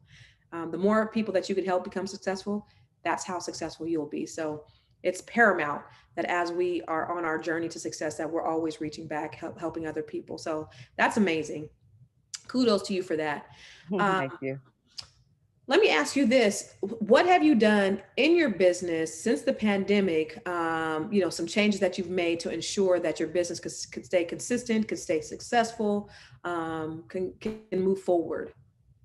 Yeah. So some things that we had to do was, start selling virtually, which was something that I was always used to being face to face, selling and communicating and building relationships. But now I had to go 100% virtual. And that was a Yeah. learning curve, trying to understand how to use these platforms, whether it's Zoom or what Microsoft Teams is, all these different platforms, trying to understand how to, get people to actually sign on, Yeah. because you just can't walk in and say, I'm here. I have to go through emails and text messages, and are you going to join me? Do you have time? I mean, it was so much, but I've been able to pivot in that regard. And then another thing that I've been able to do is really use LinkedIn, because LinkedIn is a great place to actually write, because you can write what you want to get across to other people, and that's a great way to virtually network too. Yeah. Because when we go face to face, we're networking and we're doing our thing, but then you can take the same thing that you would say and put it in writing and make it more concise, and then that way you're able to send it to LinkedIn, to those people that you want to connect with, and people actually respond. So it's been good in that regard, in trying to figure out, and being, it's challenging too. I'm not saying it's easy. It's not at all easy, but it's been a good exercise in pivoting and trying to see what's the next best thing, for my business and what I can teach other people about their businesses. So you've taken your speed networking over to LinkedIn, huh? I You love know, it. Constance, I had to, because I mean, Yeah, there was no other way. I And love so it. the same way that because I have like a 5-step speed networking method. So those same 5 steps, that I would sit up and talk about, I just put it in writing, and just make it short, concise, and meaningful, and you send it over. So I've met a lot of people on LinkedIn since this Yeah, pandemic. Yes, that's I've been awesome. linking up with people like that. So pivot, pivot. Pivot. Pivot is the number one thing. Yeah, Pivot. And I pivot. I pivoted. you pivoted. So my last and final question, which is three parts. Well, not three parts, but it's what are three things that you would tell a struggling entrepreneur to do differently in this pandemic than they would in a normal time? Give me three things. Okay, three things that I would tell them to do differently. So I'd have to find out what is an entrepreneur doing right now, because I would say that there's like 5 things that I do consistently. And if you're not doing those, pre-pandemic or pandemic, then I mean, how are you going to get your business to grow? So True. I want to take it from that angle. So the Okay. number one thing that I would ask all of my entrepreneurs to do, small business owners, is to invest in your personal development. Mm, Number one, because right now this is a new way of selling. It's a new way of growing your business, and sometimes you may not know what to do. So number one is invest in your personal development, whether that's a coach, a mentor, getting more education, increasing a skill set, something like that. The second thing I would do is invest in your business development, because now you have a challenge of pivoting. And how do you pivot? You're going to have to invest in your business somehow, whether it's, some of those platforms that you mentioned. Before, we never had subscriptions to those things, but now you have right. to invest in that and set aside budgets for virtual I guess, communication, virtual building, virtual selling. So that's the second thing. The third thing I would say, and I always do this, is writing out annual sales strategies. Because now that we're in a pandemic, your sales strategies have changed. They've changed. Yeah. You can't be face to face. You can't, a lot of things you can't do, so you have to sit down and write out sales strategies. And the best way to do that, what we normally do is just use that SMART method, the SMART model of you being specific about what you want to do. And then that's the S, and the M is being measurable. You want to measure out what you're going to do. And your A is attainable. The R is relevant, make those goals relevant. And the T is time bound. So everything that we do, we need to measure it. And this is a good time. We have time. People are sitting at home. You have time to write out your strategies. Yeah. Right. Yeah. So, and I know sometimes that can get a little tricky. Somebody says, what's SMART method? Well, let me just put it this way. I want you to remember it this way. At the beginning of the year, everybody wants to lose weight, right? Usually you want to lose weight or gain or something like that. So what do? The first thing you do is you measure what you want to change. So you jump on a scale, right? Yeah. So you're measuring your how much you weigh. And then you want to be specific about what you want to change. So you start measuring your waistline, your quadriceps, your triceps, your biceps, everything. And then you start documenting, what they are. My waistline is, 42. And then you set a goal, and it's got to be attainable. You can't go from a 42 to a 22. So you might set it at 40, Right. and then you want to make sure that is relevant. So if we get the waistline down to 40, and then we get our hips down to, so you want to be proportional. So you're going to, make goals that kind of match, and then time bound, because you're going to figure out like, how long is it going to take for me to do that? And in between that, you got to write each tactic out. Like I'm going to do, 15 reps of this, 25 reps of this. So that's how we have to look at business. We have to look at it the same way. Everything we do has to be measured. So Yeah. that's why we use the SMART model. And that's the best way I could relate it to somebody who may not have heard about it. Mm-hmm. But that's how I look at it. And then I think that fourth thing I would say is always revise your business plan. We write a business plan when we start our businesses. We never look back at it. Right. Every year, revise it. And now's a good time to revise it because things have changed. Now, and don't get it mixed up. A sales strategy and a business plan are two very different things. So I want you to understand those are two very different things. So go back to that business plan and see, what it looks like, and revise it to meet the current situation that we're in, our current environment. And then that last thing, I'm always going to say this, is network. Speed network any kind of way you want to, because our relationships are our currency. That's right. And then keep in touch with people. And that's how I build my businesses. That's how I know that with GBM Enterprises, I know that I need people to come in and do certain things, 1099s, et cetera. So I make sure that I know people, from all different industries, so that whenever an opportunity comes up, I don't know everything, but I know people who know things. So I'll call them up and say, hey, I have an opportunity, and I want you to work in this opportunity if you can, or whatever. So I think those are the 5 key things that we can do in our businesses to keep them growing, to keep them going, to keep them vibrant. So that would be my, I think that's I'm inspired. That was absolutely amazing. Oh, you're inspired. I am Okay, inspired. well, that's good. So that means you'll probably go back and look at your business, take another look at it to see Right. what's happening with it. Yeah, definitely look at it, take those SMART goals. But that networking, just like you say, your network is your currency, your social currency. Your network is your net worth. And Exactly. I believe that my business has grown as a result of me just networking and being around a lot of smart people and the right people, being in the right rooms. I can't wait till we get out of the pandemic so I could be around in those right rooms again. I miss it. I understand that. That. Yeah. Yeah. So, well, thank you. That you're was so great. welcome. You're so welcome. So this was the Black CEO Guide to a Wildly Successful, Fantastically Fulfilling, and Purposefully Profitable Year. Say that 5 times. Thank you so much, Miss Cynthia Martin. We appreciate you being on the show today. Where can they find you? Okay, so you can find me at GBM Enterprises. GBMenterprises.com. So Okay. that's where all my information is. Yes. And I have like Twitter at DC Speed Network. Okay. I have a podcast, DC Speed Networking, Spotify. It's everywhere podcasts are. Just some simple, it's very simple just to get you familiar with what I do. And I think those are the best places because I don't spend a lot of time in social media because I spend a lot of time talking to people and doing what Yeah. I do. So I don't give social media a lot of my time because it can take a lot from you. And Yeah. before you know it, you spend 4 or 5 hours, That's true. there. And what have you gained? In there. Sometimes it's not a lot. Yeah. You're right about So, so Well, thank you, that's my where you can dear. find me. You're so welcome. Appreciate you It's so being nice on. meeting you. You Nice as meeting well. you. Nice Pleasure's meeting mine. you. Take care. God bless. God bless you.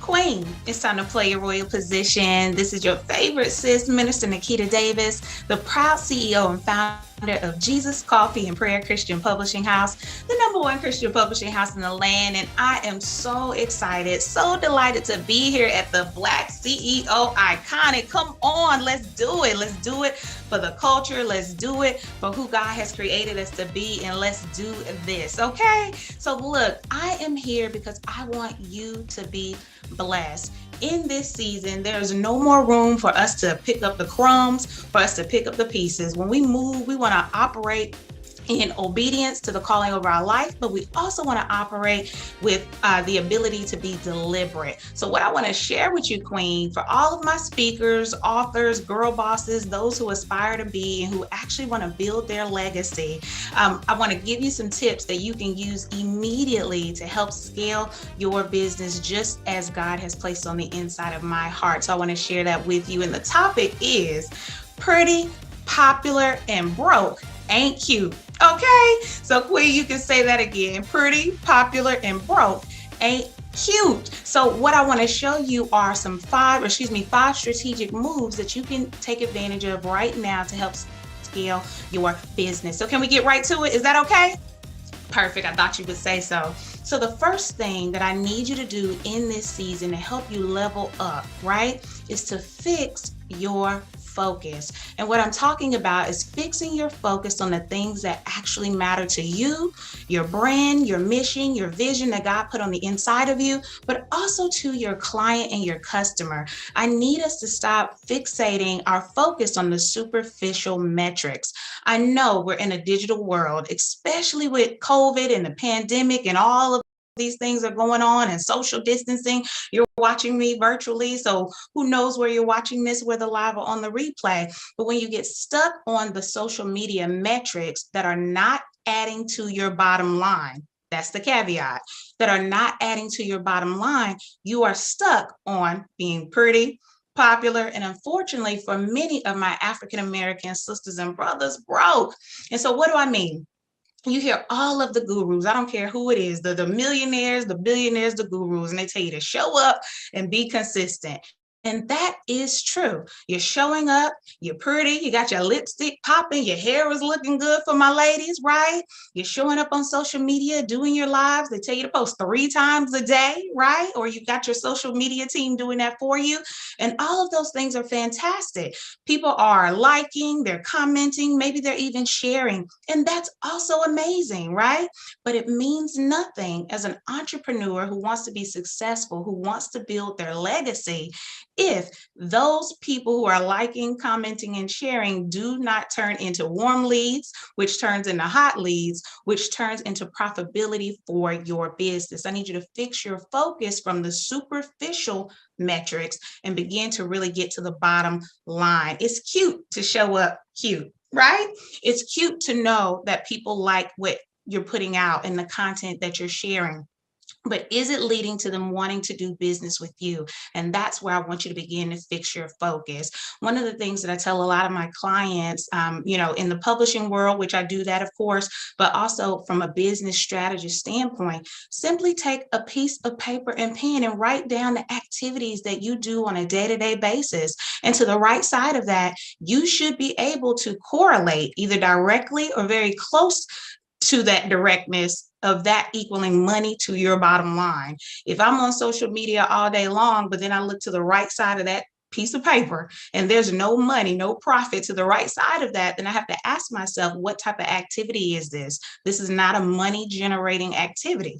I need to find a way to make it a profitable money generating activity. So that's a huge piece that I want to share with you. And it's one of the nuggets I had to do on my own to take my business from earning $2,000 a month at the beginning of January of 2020 before COVID-19 to scaling my business to over $30,000 a month by January of 2021 during the pandemic. All the glory belongs to God, but I had to fix my focus, get laser focused on what you're trying to do, who you're trying to serve, and how you serve them. You can still be pretty, you can still be cute, fellas, you can still be handsome if you're watching this, but make sure that doesn't sugarcoat your bank account and your bank account is on zero, okay? So that's gonna be the first tip and clue to success that I wanna provide to you as to how you can level up and go from being pretty popular and broke to pretty popular and paid. Can we do that? All right. So the second tip that I want to give you is to amplify your transformation. Amplify your transformation. What does that mean, Minister Nikita Davis? Well, what that simply means is stop focusing on what you do, but how you're able to take your client, your customer from one level to the next. Focus on the transformation that will take place from your product or your service. So when they do business with you, it's one thing for me to say, if I took this bottle of water right here, right? Don't even know who this is by, right? If I took the bottled water, well, we all know the product is the water. And what does it do? I drink it and now I've got water. That's great. That's just telling them about the product. But if I want to take it to the next level, I begin to tell people the benefits, the life transformation of drinking water, 8 glasses of water every single day, and what it's going to do to my energy, what it's going to do to helping me not feel sluggish, what it's going to do to keeping me from being dehydrated, and how it will help fuel the rest of my day so that I can be vibrant and with my family and feel good on the inside. That's taking it to the next level and explaining to me just a piece of the transformation that takes place when I decide to drink that water, at least 8 glasses a day.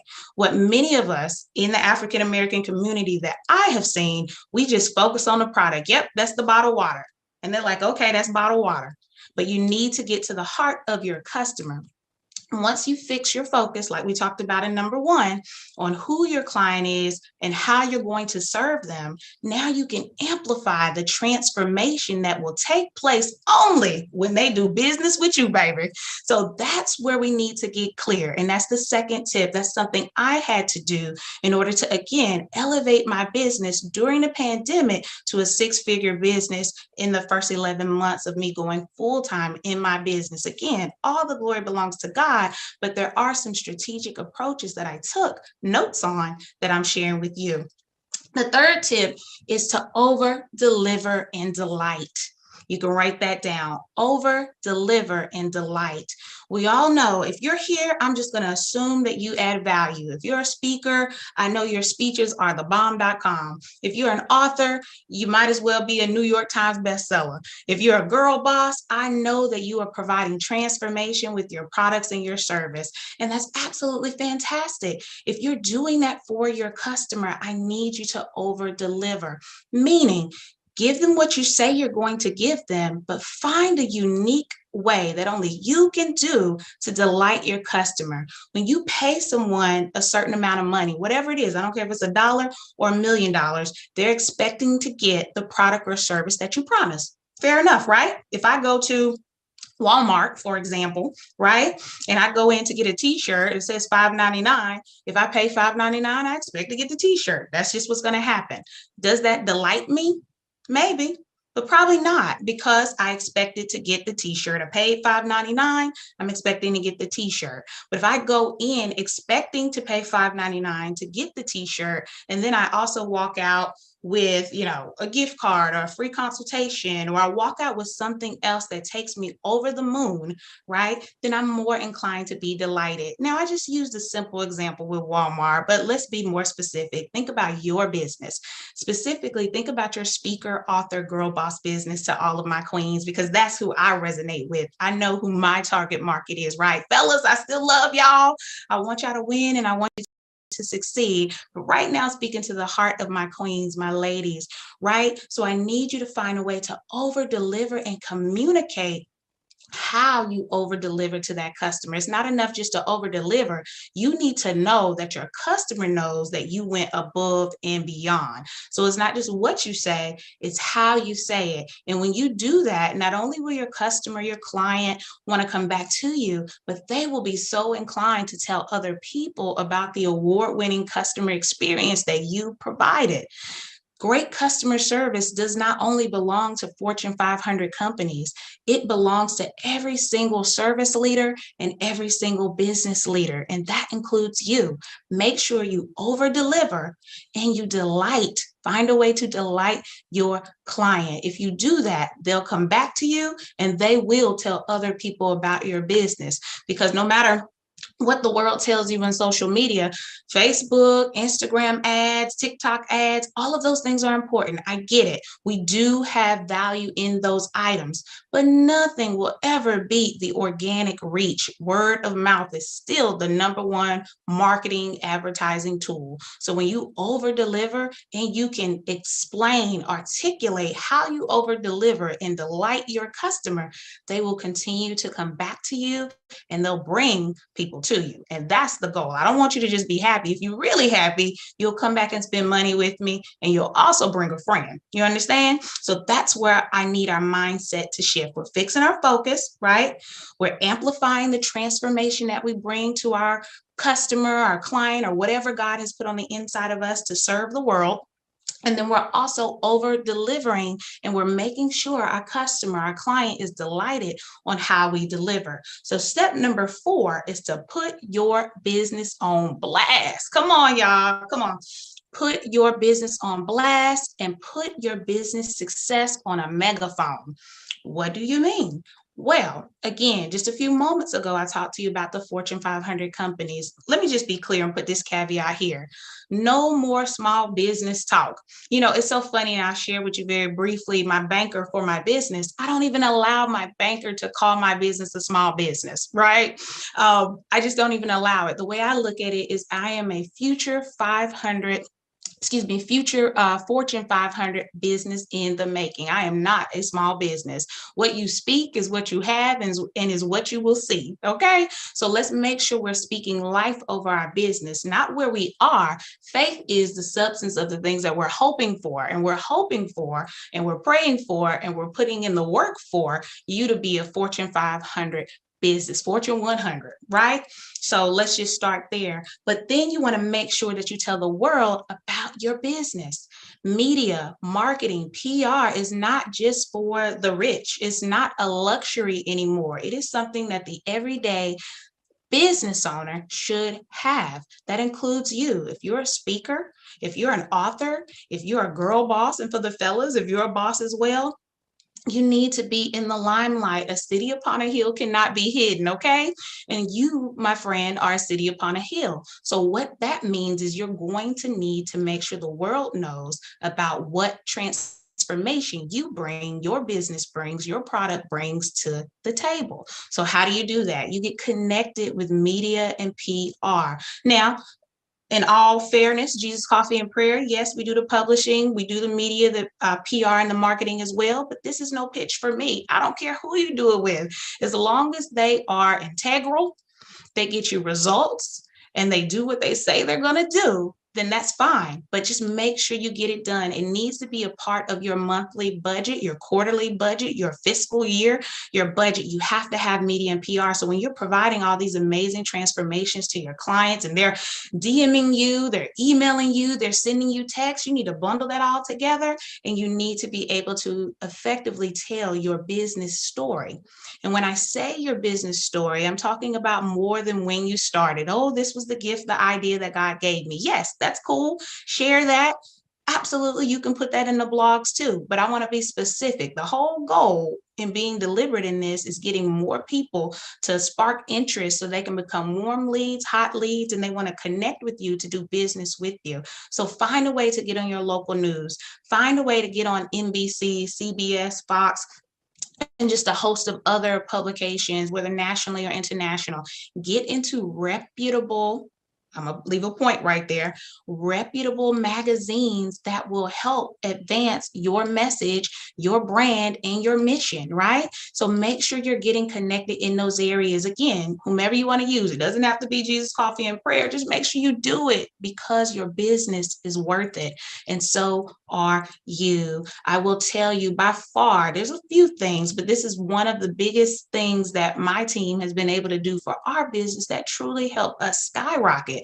Like literally, you understand what I'm saying? Where we were able to see double, triple, like I said, in January, over $30,000 in 1 month. We did it in less than 30 days. So you can do that too. There were several moving pieces and factors that had to take place, but the media and PR and leveraging that the right way was a huge piece of that, because we were in front of our target audience on a global scale. Find a way to get your business in front of a target audience on a global scale and watch people slide in your DM, watch people email you and reach out to you because they want to be connected to you and all the greatness God is doing on the inside of you.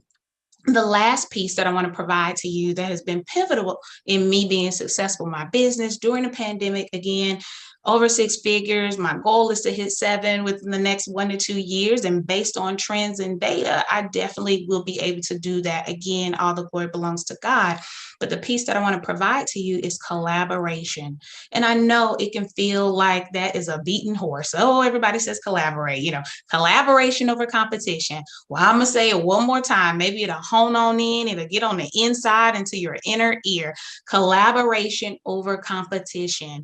And that is so important, but I want to be specific. I don't want to give you a generic saying once again. Be specific. I want you to collaborate with like-hearted people, right? So they have the same heartbeat, they have the drive, they have the tenacity, they have the integrity. Make sure you have a like-hearted people in complementary products and services, meaning they don't have to sell or do exactly what you do, right? Because then that would be direct competition.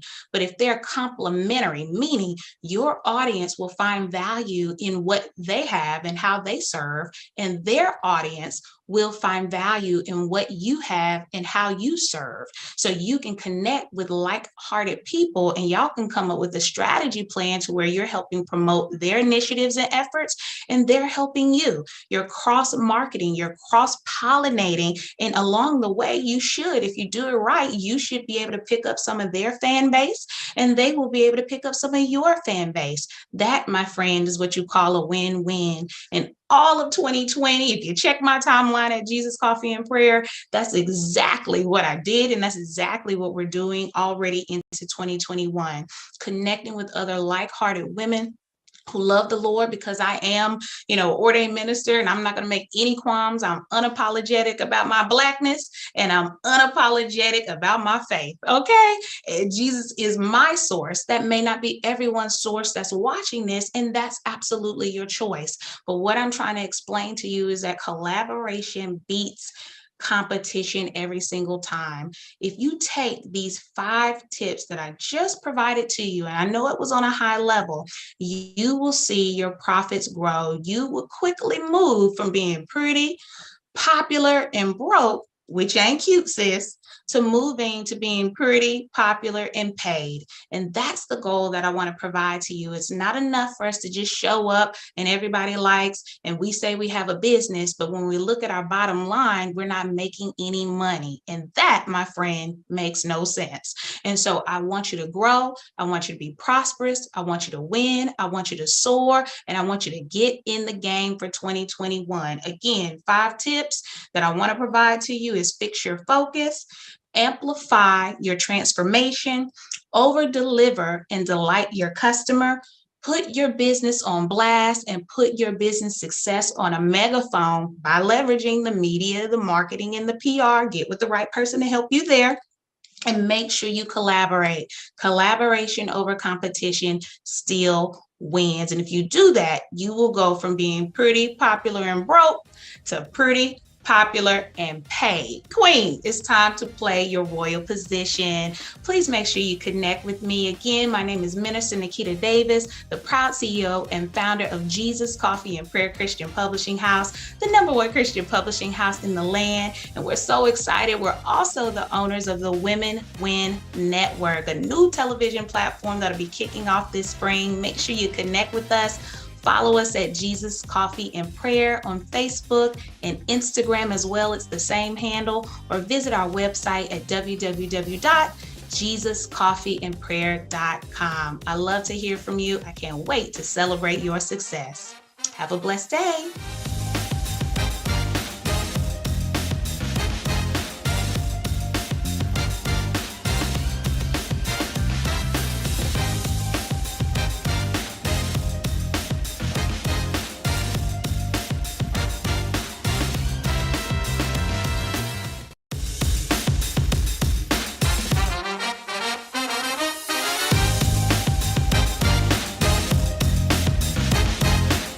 Good morning, good evening, good afternoon, wherever you are in the world.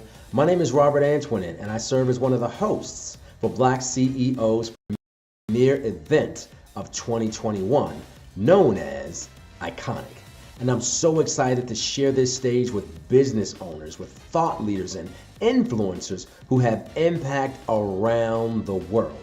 And they all started out just like you, as an entrepreneur with a dream, a desire, and a passion. And if that sounds like where you are and who you are today, this is your time and this is your moment to get success strategies to help you to show up online and shine. We've got 7 days worth of information and strategies to help you to succeed. Day 1 is Digital Marketing Bootcamp. So for those of you who are in the social media space, if you're into webinars, if you're doing anything online and you want to show up with excellence, please make sure that you tell a friend, and you yourself, you're plugged into Day 1 of Black and Iconic, because that is our Digital Marketing Bootcamp. Now, Day 2 is Iconic Revenue. Now that rhymes, y'all, so y'all need to remember that Day 2 is Iconic Revenue. If you want wealth tips and strategies to help your economic situation to grow and to elevate, you want to make sure that you're plugged in to Day 2, which is Iconic Revenue. And then we follow that up with Day 3, which is going to be Black Tie, Black Money, and Black Power. That sounds so good, I got to say it again. Black Tie, Black Money, and Black Power. Guess what, y'all? If you are plugged into Day 3, it's going to be so much hashtag Black excellence on the screen, you are not going to be able to receive all that we have for you. But I guarantee you that there will be so many experts, so many thought leaders to help you with your presence online, to make sure that you're able to make the power moves that you've always wanted. And if that sounds exciting, stay plugged in for Day 4, where we help those speakers and authors. It is called the Speakers and Authors Showcase. If you want to crush the stage, if you have a book inside of you, make sure that you're tuned in to watch our Speakers and Authors Showcase. And then right after that, it's a good one. Day 5 is Unstoppable Black Women. Black Girl Magic is going to be on the screen for the entire day, from the morning and afternoon and even through the nighttime hours. you will hear from the most passionate, amazing Black women who can help you on your journey. And then after that, day 6 is Black CEO Mastermind. You'll have the opportunity to hear from people like Dr. Willie Jolly, Dr. George C. Fraser, Allison Bird, Dakisha C. Williams, Constance Carter, Dr. Barrett Matthews, and so many more. They will be the Black CEO Iconic Mastermind. And I want to make sure that you tell people about that day, because that will be a life-changing moment to help you and others to move and shake the world with what we're going to cover, what you're going to share, and what you're going to learn on that day. And then finally, day 7 is Focus and Flow. I want to make sure that you are showing up in the marketplace in your Black excellence, but I want you to put your best faith forward and understand, recognize, and embrace that you were fearfully and wonderfully made, and you want the world to know that it is the creator of the universe that gives you your very breath and allows your being to show up and shine in the marketplace. So ladies and gentlemen, we have 7 full days full of impact and information to help you with your business, to help you with your brand, and I see no other place that I want to be except right here with the Black CEO 2020 Event of the Year, known as Iconic. Once again, my friends, my name is Robert Antoine. I approve this message, and I hope that you stay tuned, that you tell a friend. There will be so many calls to action to give you opportunities to connect with our speakers. Make sure that you further your business, be a part of our mastermind. There will be swag, there'll be merch. There'll be so many opportunities for you to be plugged in and to interact with what we have going on here with Black CEOs 2021 Event of the Year, known as Iconic. Now watch this.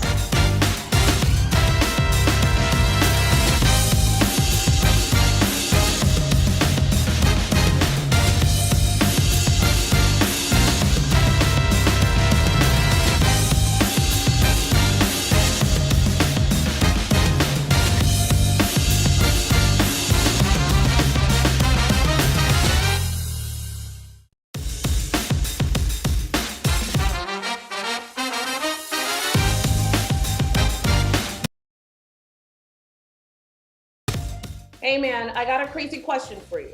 Stupidly simple question. When was the last time you allowed yourself to dream? Like for real, like for real. When was the last time that you allowed yourself to dream, and you allowed yourself to dream wildly to the point where this thing just made no damn sense? As I stand here today, I think to myself, you know, like, what does it actually mean to even be iconic? 17 years ago, is that I was stealing from Peter to pay Paul. I was often trying to just figure it out. I mean, I made $10.22 an hour. Do the hour is like roughly about $1,600 a month. Peter to semi-pay Paul, and more importantly, we were leaving them both in the alley as I went to try to pay Mark. I had no money. I either spent half of my week wanting to die, spending the other half of my week angry with God. I mean, I literally, I didn't see a way out. Me making a decision to start a business is one thing, but me making a decision to actually own my story and own the good, the bad, and the ugly, and not apologize for it has been everything. I want to transparently say this and say this truthfully, that your story is not just an asset. Your story is literally the greatest asset that you have today. Like, it's #1 asset that you have to do just about anything you want. You're gonna hear a lot of great people tell you that the root of money or making more money or making more connections or what you need to do is master storytelling. And, you know, I'm not here to frown upon it, but I am here to say this. You can totally master storytelling and still don't tell your story. I'm not here to tell you that you need to master telling a great story. What I'm here to say is, damn, you gotta make a decision to tell your story.